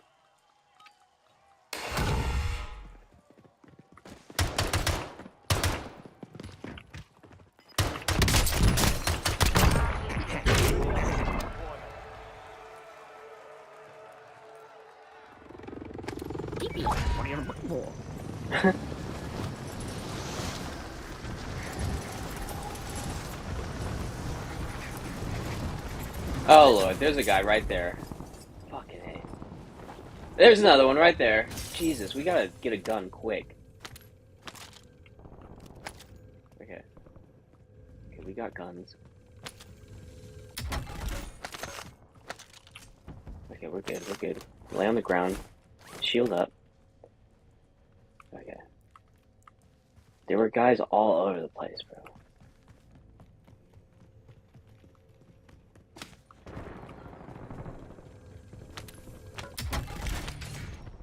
UAV available for tasking. I kind of like this one, but we'll just keep it the way it is. We'll work with what God gave us.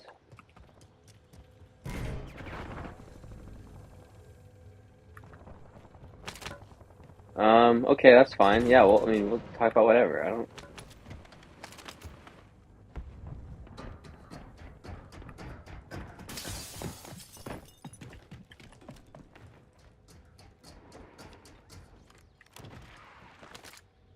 Where'd he go?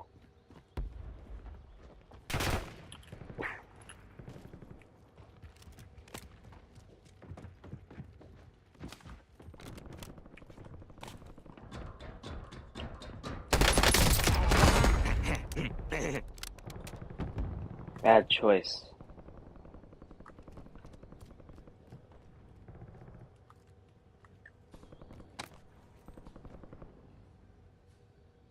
A lot of fighting going on around here.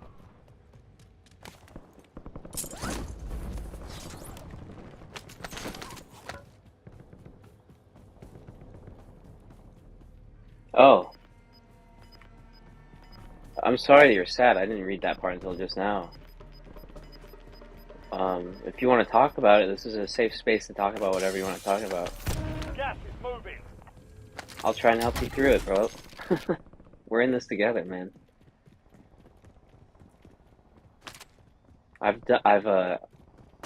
No therapist, but I've had a lot of therapy, so I went to like grief groups and like, you know, emotional regulation therapy. I kind of know, I know some stuff, you know. What's on your mind?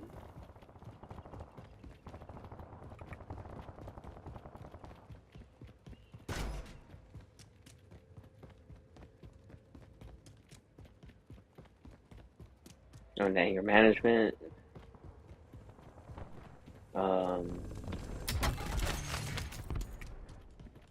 I've done career counseling, whatever. Like, I tell you what I know, which isn't very much, but it's something.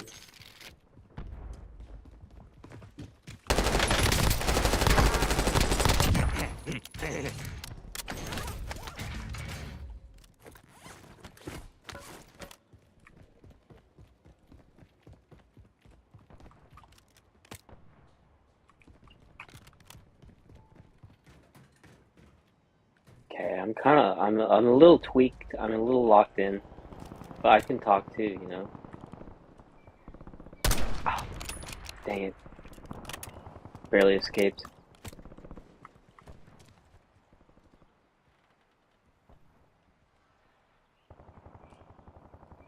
Wow, how do you get up there so fast?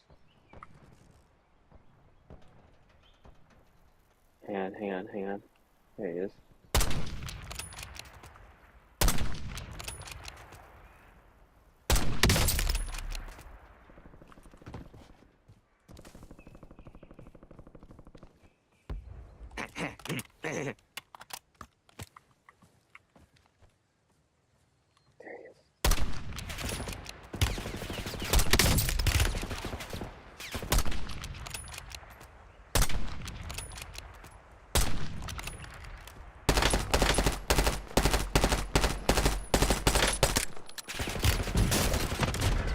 Ah!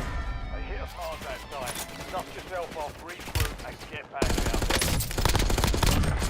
Huh. Yeah, I don't know. I mean, that sounds like,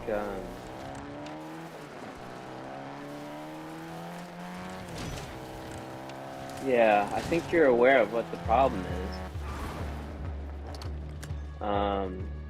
You know, the hard part is to break your own habits, because everyone thinks their habits are valid and normal and whatever, they're used to them, you know, but you gotta kind of step outside of yourself and ask yourself why you're doing that. And if it's to protect yourself, you gotta ask yourself from what. And then if it's because someone's bothering you, you gotta ask yourself, why do they bug you? You know, and then once you know that, you become self-aware in a way that will make you an easier person to be around, I feel like. But I mean, yeah, I mean, it sounds like you're on your way. So just keep doing what you're doing. Don't beat yourself up too much, you know. Everyone's got their shit. And the people that don't seem that way are just acting, you know.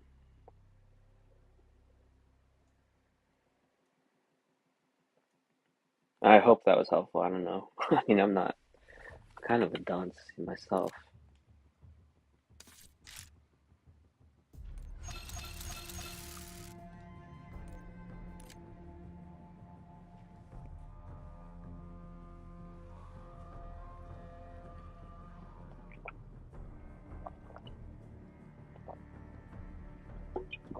But if you're really caustic and you're really not fun to be around, maybe you should just get used to being around yourself, you know, like, you don't have to be popular.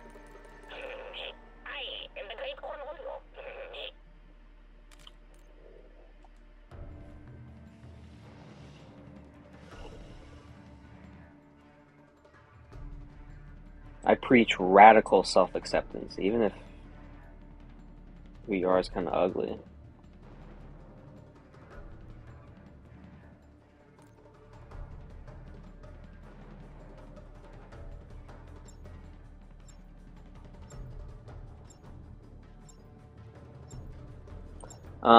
Oh, what's up, an insect? I haven't seen you yet in the chat. I thought we were done with new people, but hey, good to see you. It's hard to love yourself if you don't. Well, it all starts with what you do during the day. If you do stuff that you're proud of, that you can look back and be like, wow, I did that. You know, if you're doing stuff that you can be happy about, then you're going to be happy about yourself. If you keep just not doing things, then you're going to be like, I'm such a lazy piece of shit, blah, blah, blah, like, I can't do anything right. You know, you gotta do it. Start small, you know, like, it doesn't have to be a major thing. You don't have to go to, like, a food bank and volunteer or something. You can just start with, like, it's very simple, okay? Like, straighten your room up a little bit and, like, make your bed. And then that's one little thing you could do that takes, like, 5 minutes, 10 minutes, and then you're just like, okay, I did something productive today. Like, what's the next thing? And the way that I've kind of structured my life is, like, I do the hardest thing, like, the hardest part of someone else's day is the thing that I love to get done first.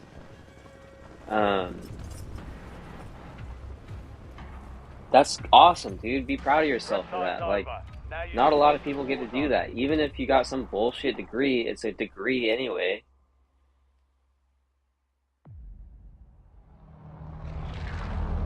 That sounds good. I need to go to the taco stand right now. I need to, before they close.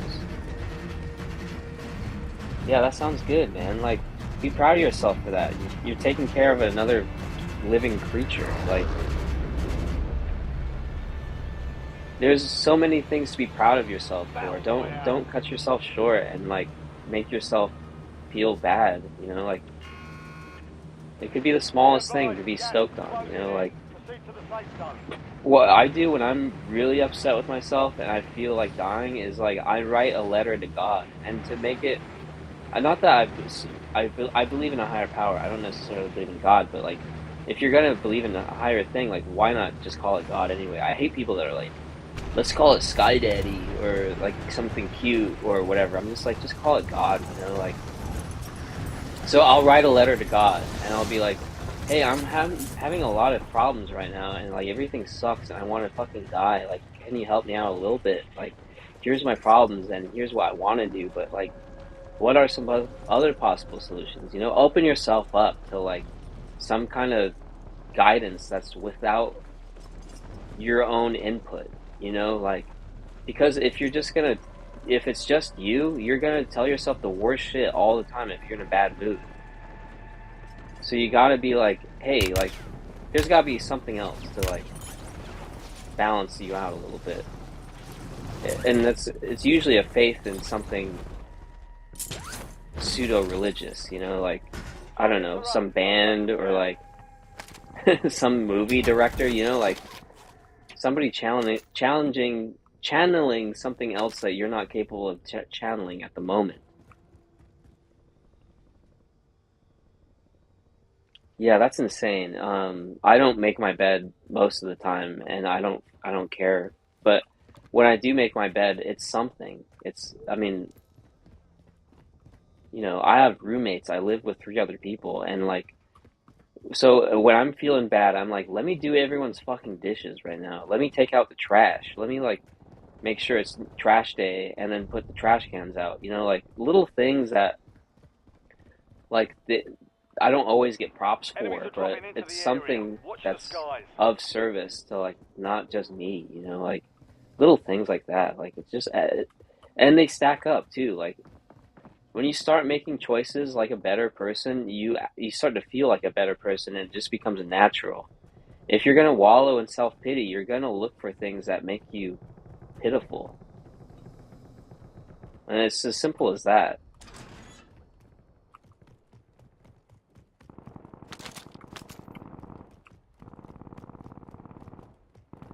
You just gotta change your outlook and your like what you're seeking out. I've been there before, dude. Like I've felt like shit for years, dude. Like feeling good is kind of like a new thing for me.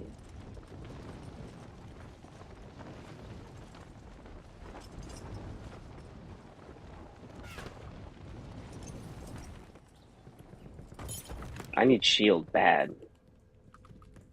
Hostile UAV in the area. Fuck.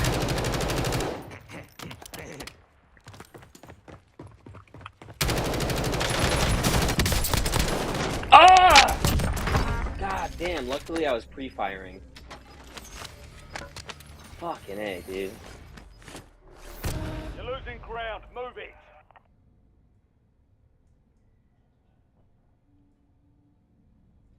Well, yeah, I mean that's just force of habit. This guy's got all purple guns too. Hell yeah! Like,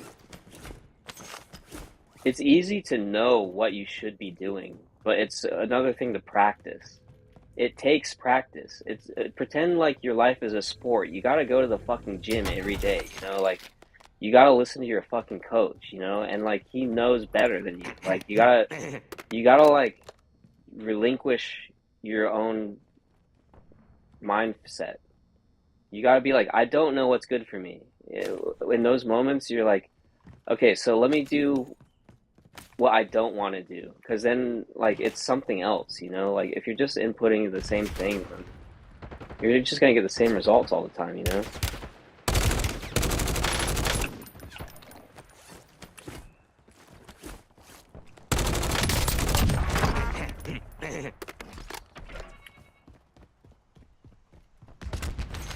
It's one thing to know, it's one thing to practice. Just practice being a better person, and then you'll become a better person. It's not that hard. It seems impossible. I know what that feels like, but after a while it becomes easy.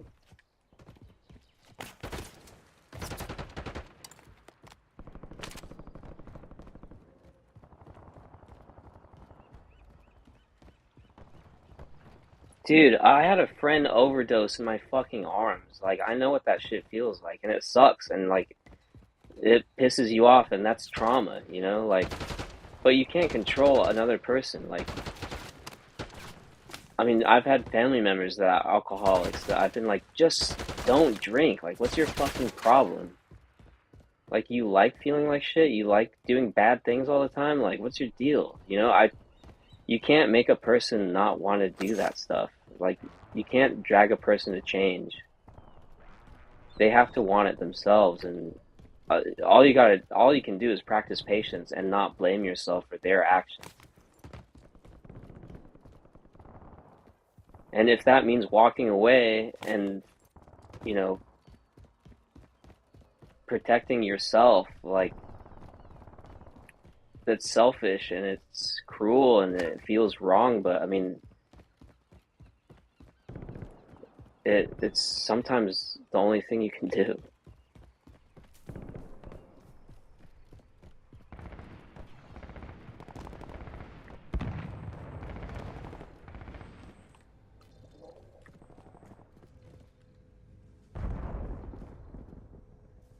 Yeah, I mean, it's not helpful because I've been that person that has heard that, and I've been that person that said that, and like, it's got to come from a place within to change, you know, like, you can't force another person to change. It's like the hardest thing.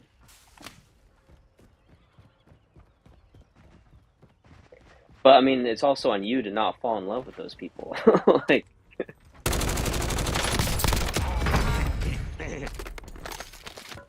don't befriend people that you want to change. Just accept who they are and like roll with it. And yeah, there's people piss me off every fucking day. People I think are friends, they piss me off every day, dude. Like, happens, just happens.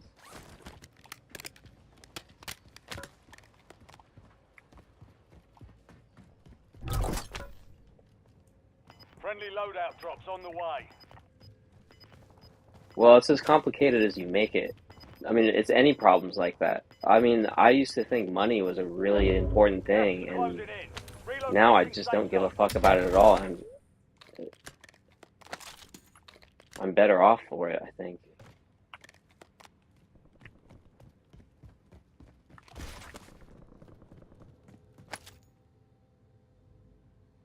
It just depends. Aside from love, even. Well, yeah, I don't know. I mean, at the end of the day, it is all about love. And accepting it from yourself, too. Because you gotta love yourself. Because if you can't love yourself, then... It's like RuPaul, dude. RuPaul said it best. Even though I don't watch that show, I know what RuPaul said. And you just gotta think of that in your head and be like, if you can't love yourself, how the hell are you gonna love somebody else? You have to radically accept yourself and like have a deep appreciation for yourself before you can even like attempt to like really love someone else. We're all just full of flaws, you know? I mean, no one's perfect. We all have essence. We all have quirks, you know? Like,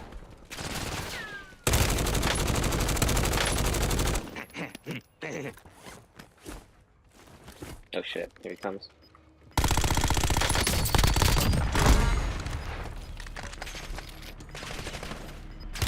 Shit! Another shooter comes.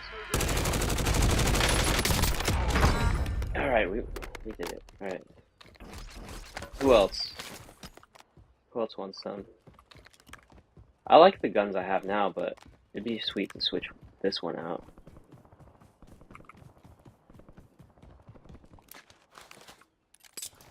Yeah, money's not the most important thing, dude. Like, it's not even in the top 5. And once you realize how little it fucking matters, you're free all of a sudden.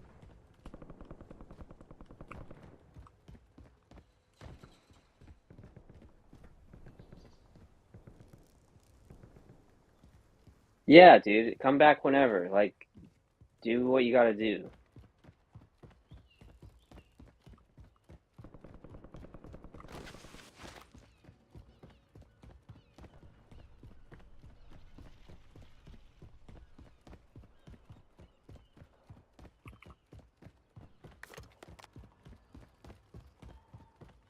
I'm just trying to win this fucking match.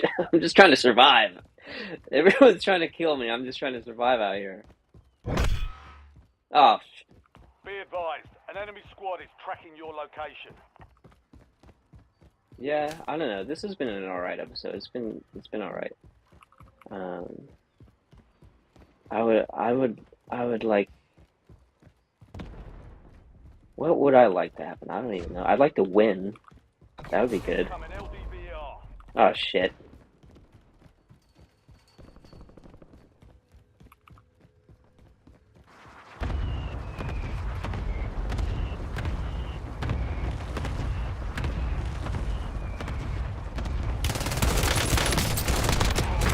You thought you could just run up on me like that? You fucking idiot!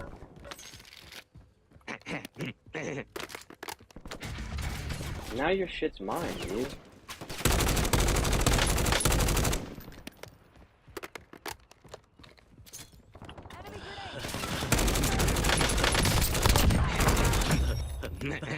Solid work evading the enemy. You're clear for now. Yeah, go ahead. Track me down. Fucking idiot.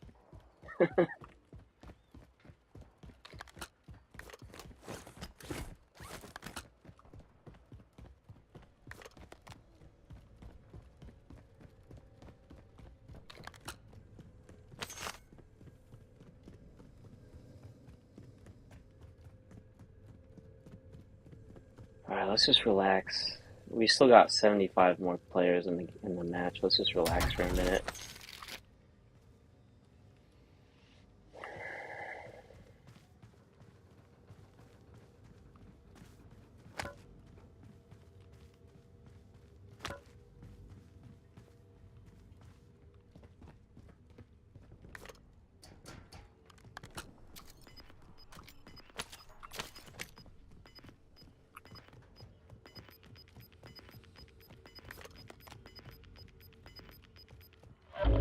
Gas is closing in.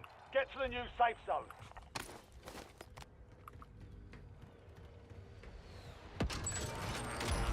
Fire sale active. Buy station prices have been reduced.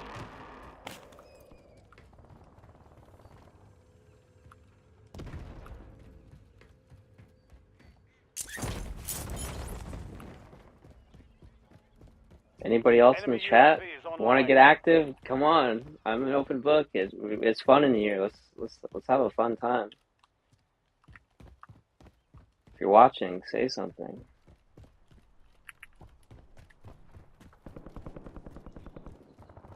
Enemy UAV overhead.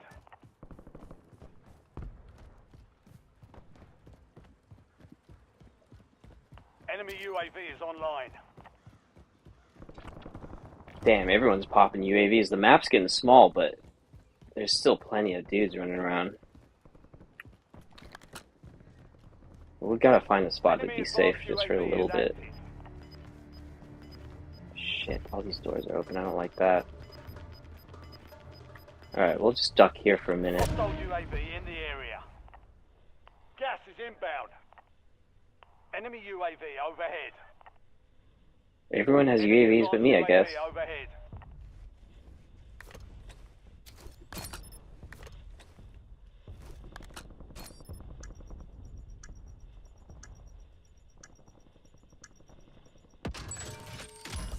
Fire sales over. Adjusting prices.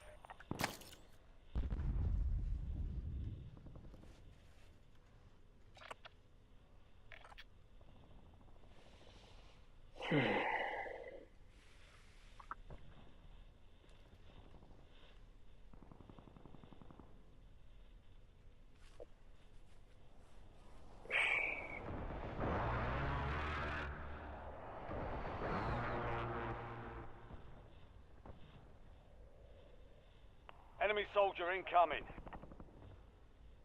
Oh, shit.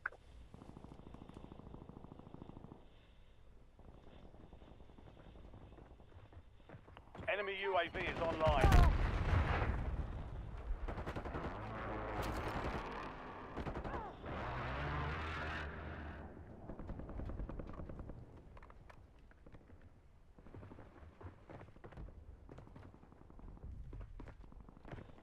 He's right outside.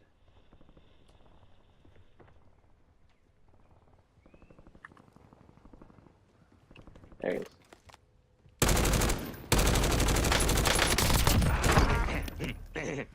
Hostile UAV in the area. Go ahead, use your UAV. It's not gonna help you.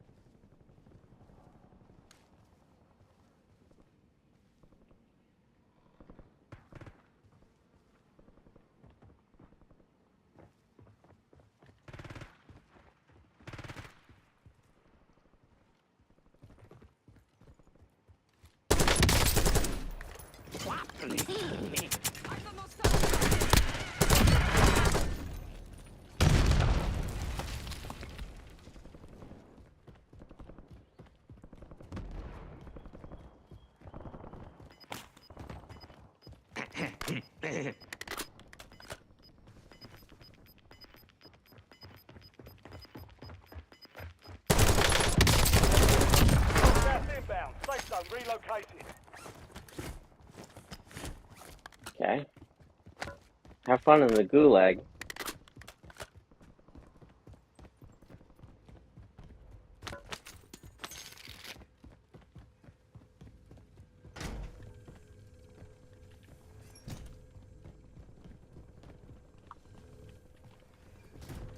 Alright, we're fine. We'll just chill here for a minute. 30 seconds.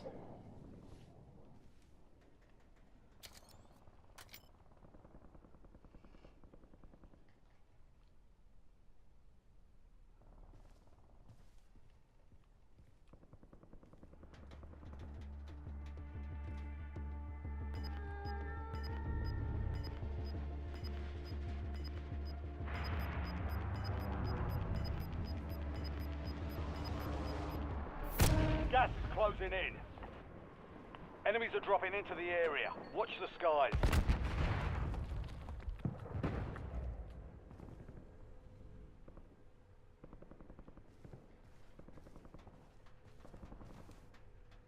Okay, we got a minute 30 before we gotta move again.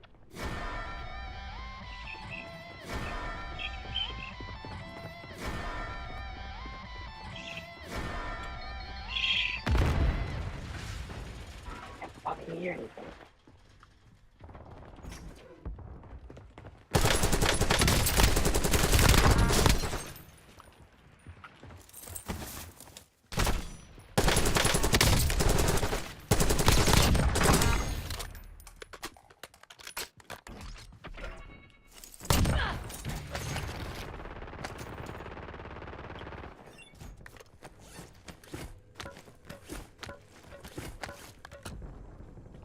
All your plate is now belong to me.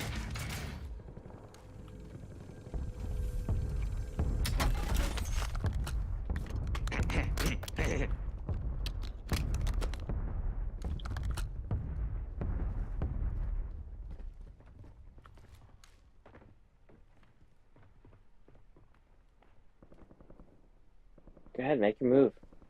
You know where I am.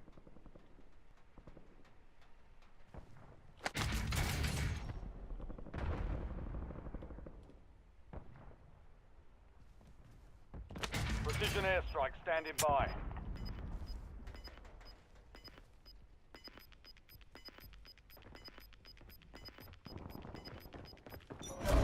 Gas is inbound. Marking new safe zone. Gulag's closed until further notice.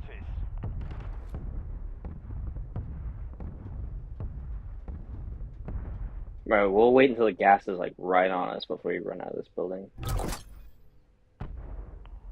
drop headed your way. 25 are still active in the AO.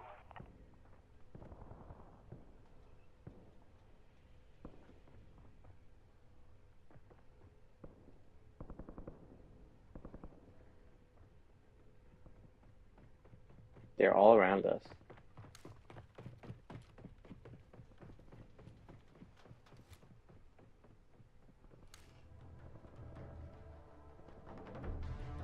Alright, we got 10 seconds.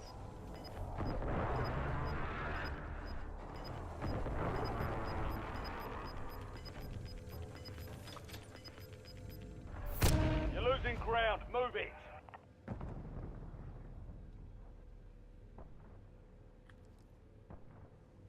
We'll move in with the smoke.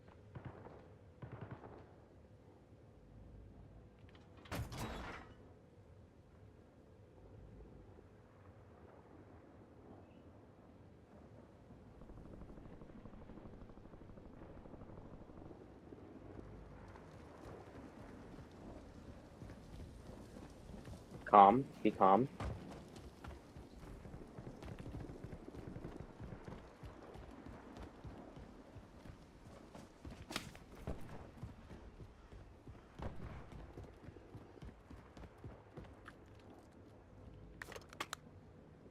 Almost there. Almost there.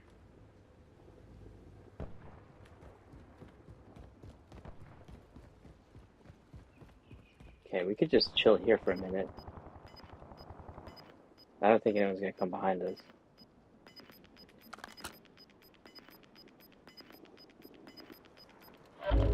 Gas is moving in. New safe zone. Okay, we're almost in the top 10.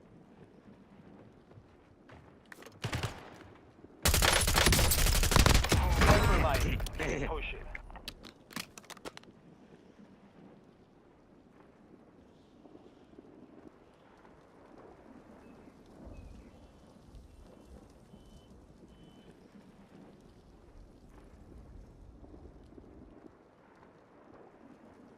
Okay, we got 15 seconds before we gotta move again.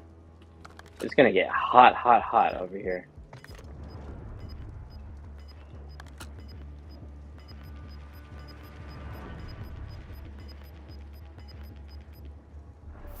You've got gas moving in.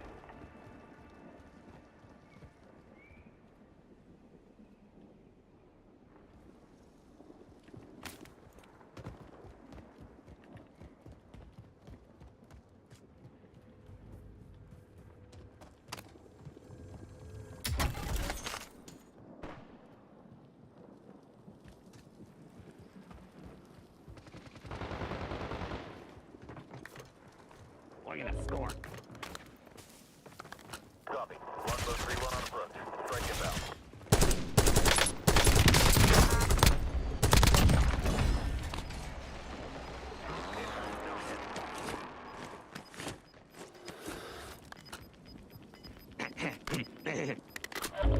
Gas is inbound. Marking new safe zone.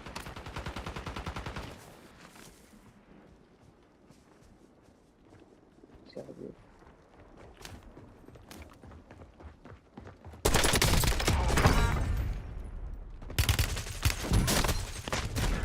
Fuck, man! Come on. Remaining. Not bad. We lost that one, but we'll get a W next time. That was weak. I hated the way that Only ended. 4 left. Dang Gas it, is man. inbound. That should be me. Alright. Alright, we've been playing for a minute. We'll just give up there. Yeah, 2-hour episode. Big one tonight, guys. Holy shit. We'll play one song. And it'll be a song from my friend. I hope he doesn't get upset.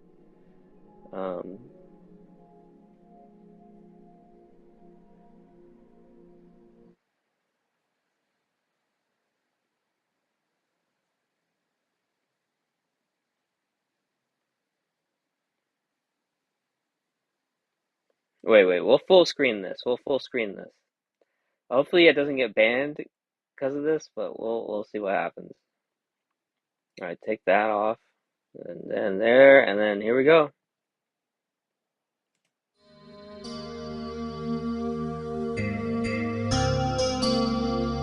When you're standing on air, are you standing too close? You forget everywhere, and you need it the most in your life. When you're standing on air, that's when you're standing too close to the light. You forget I'm aware. That's when you need it the most in your life. When you're standing on air.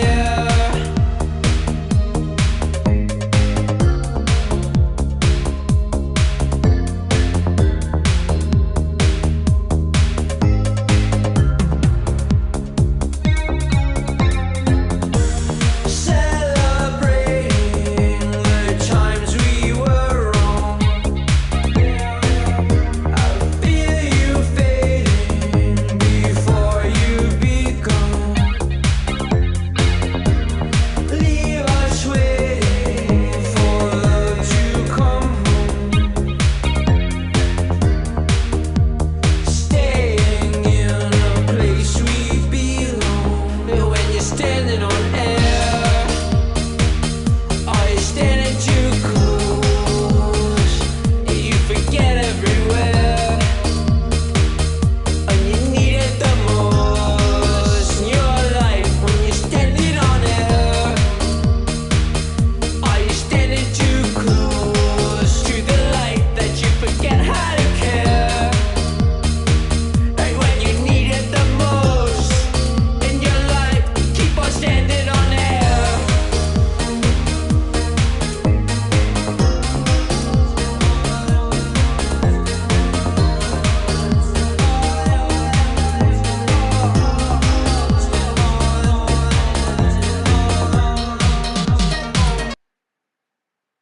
The hell? Why'd it stop? My headphones ran out of battery. Damn. These things are so weak, man. Why did? All right, whatever. You get the idea. Just search it for yourself, I guess. You know. Go to the big screen. All right, guys. That's the end of the episode. I hope you enjoyed it.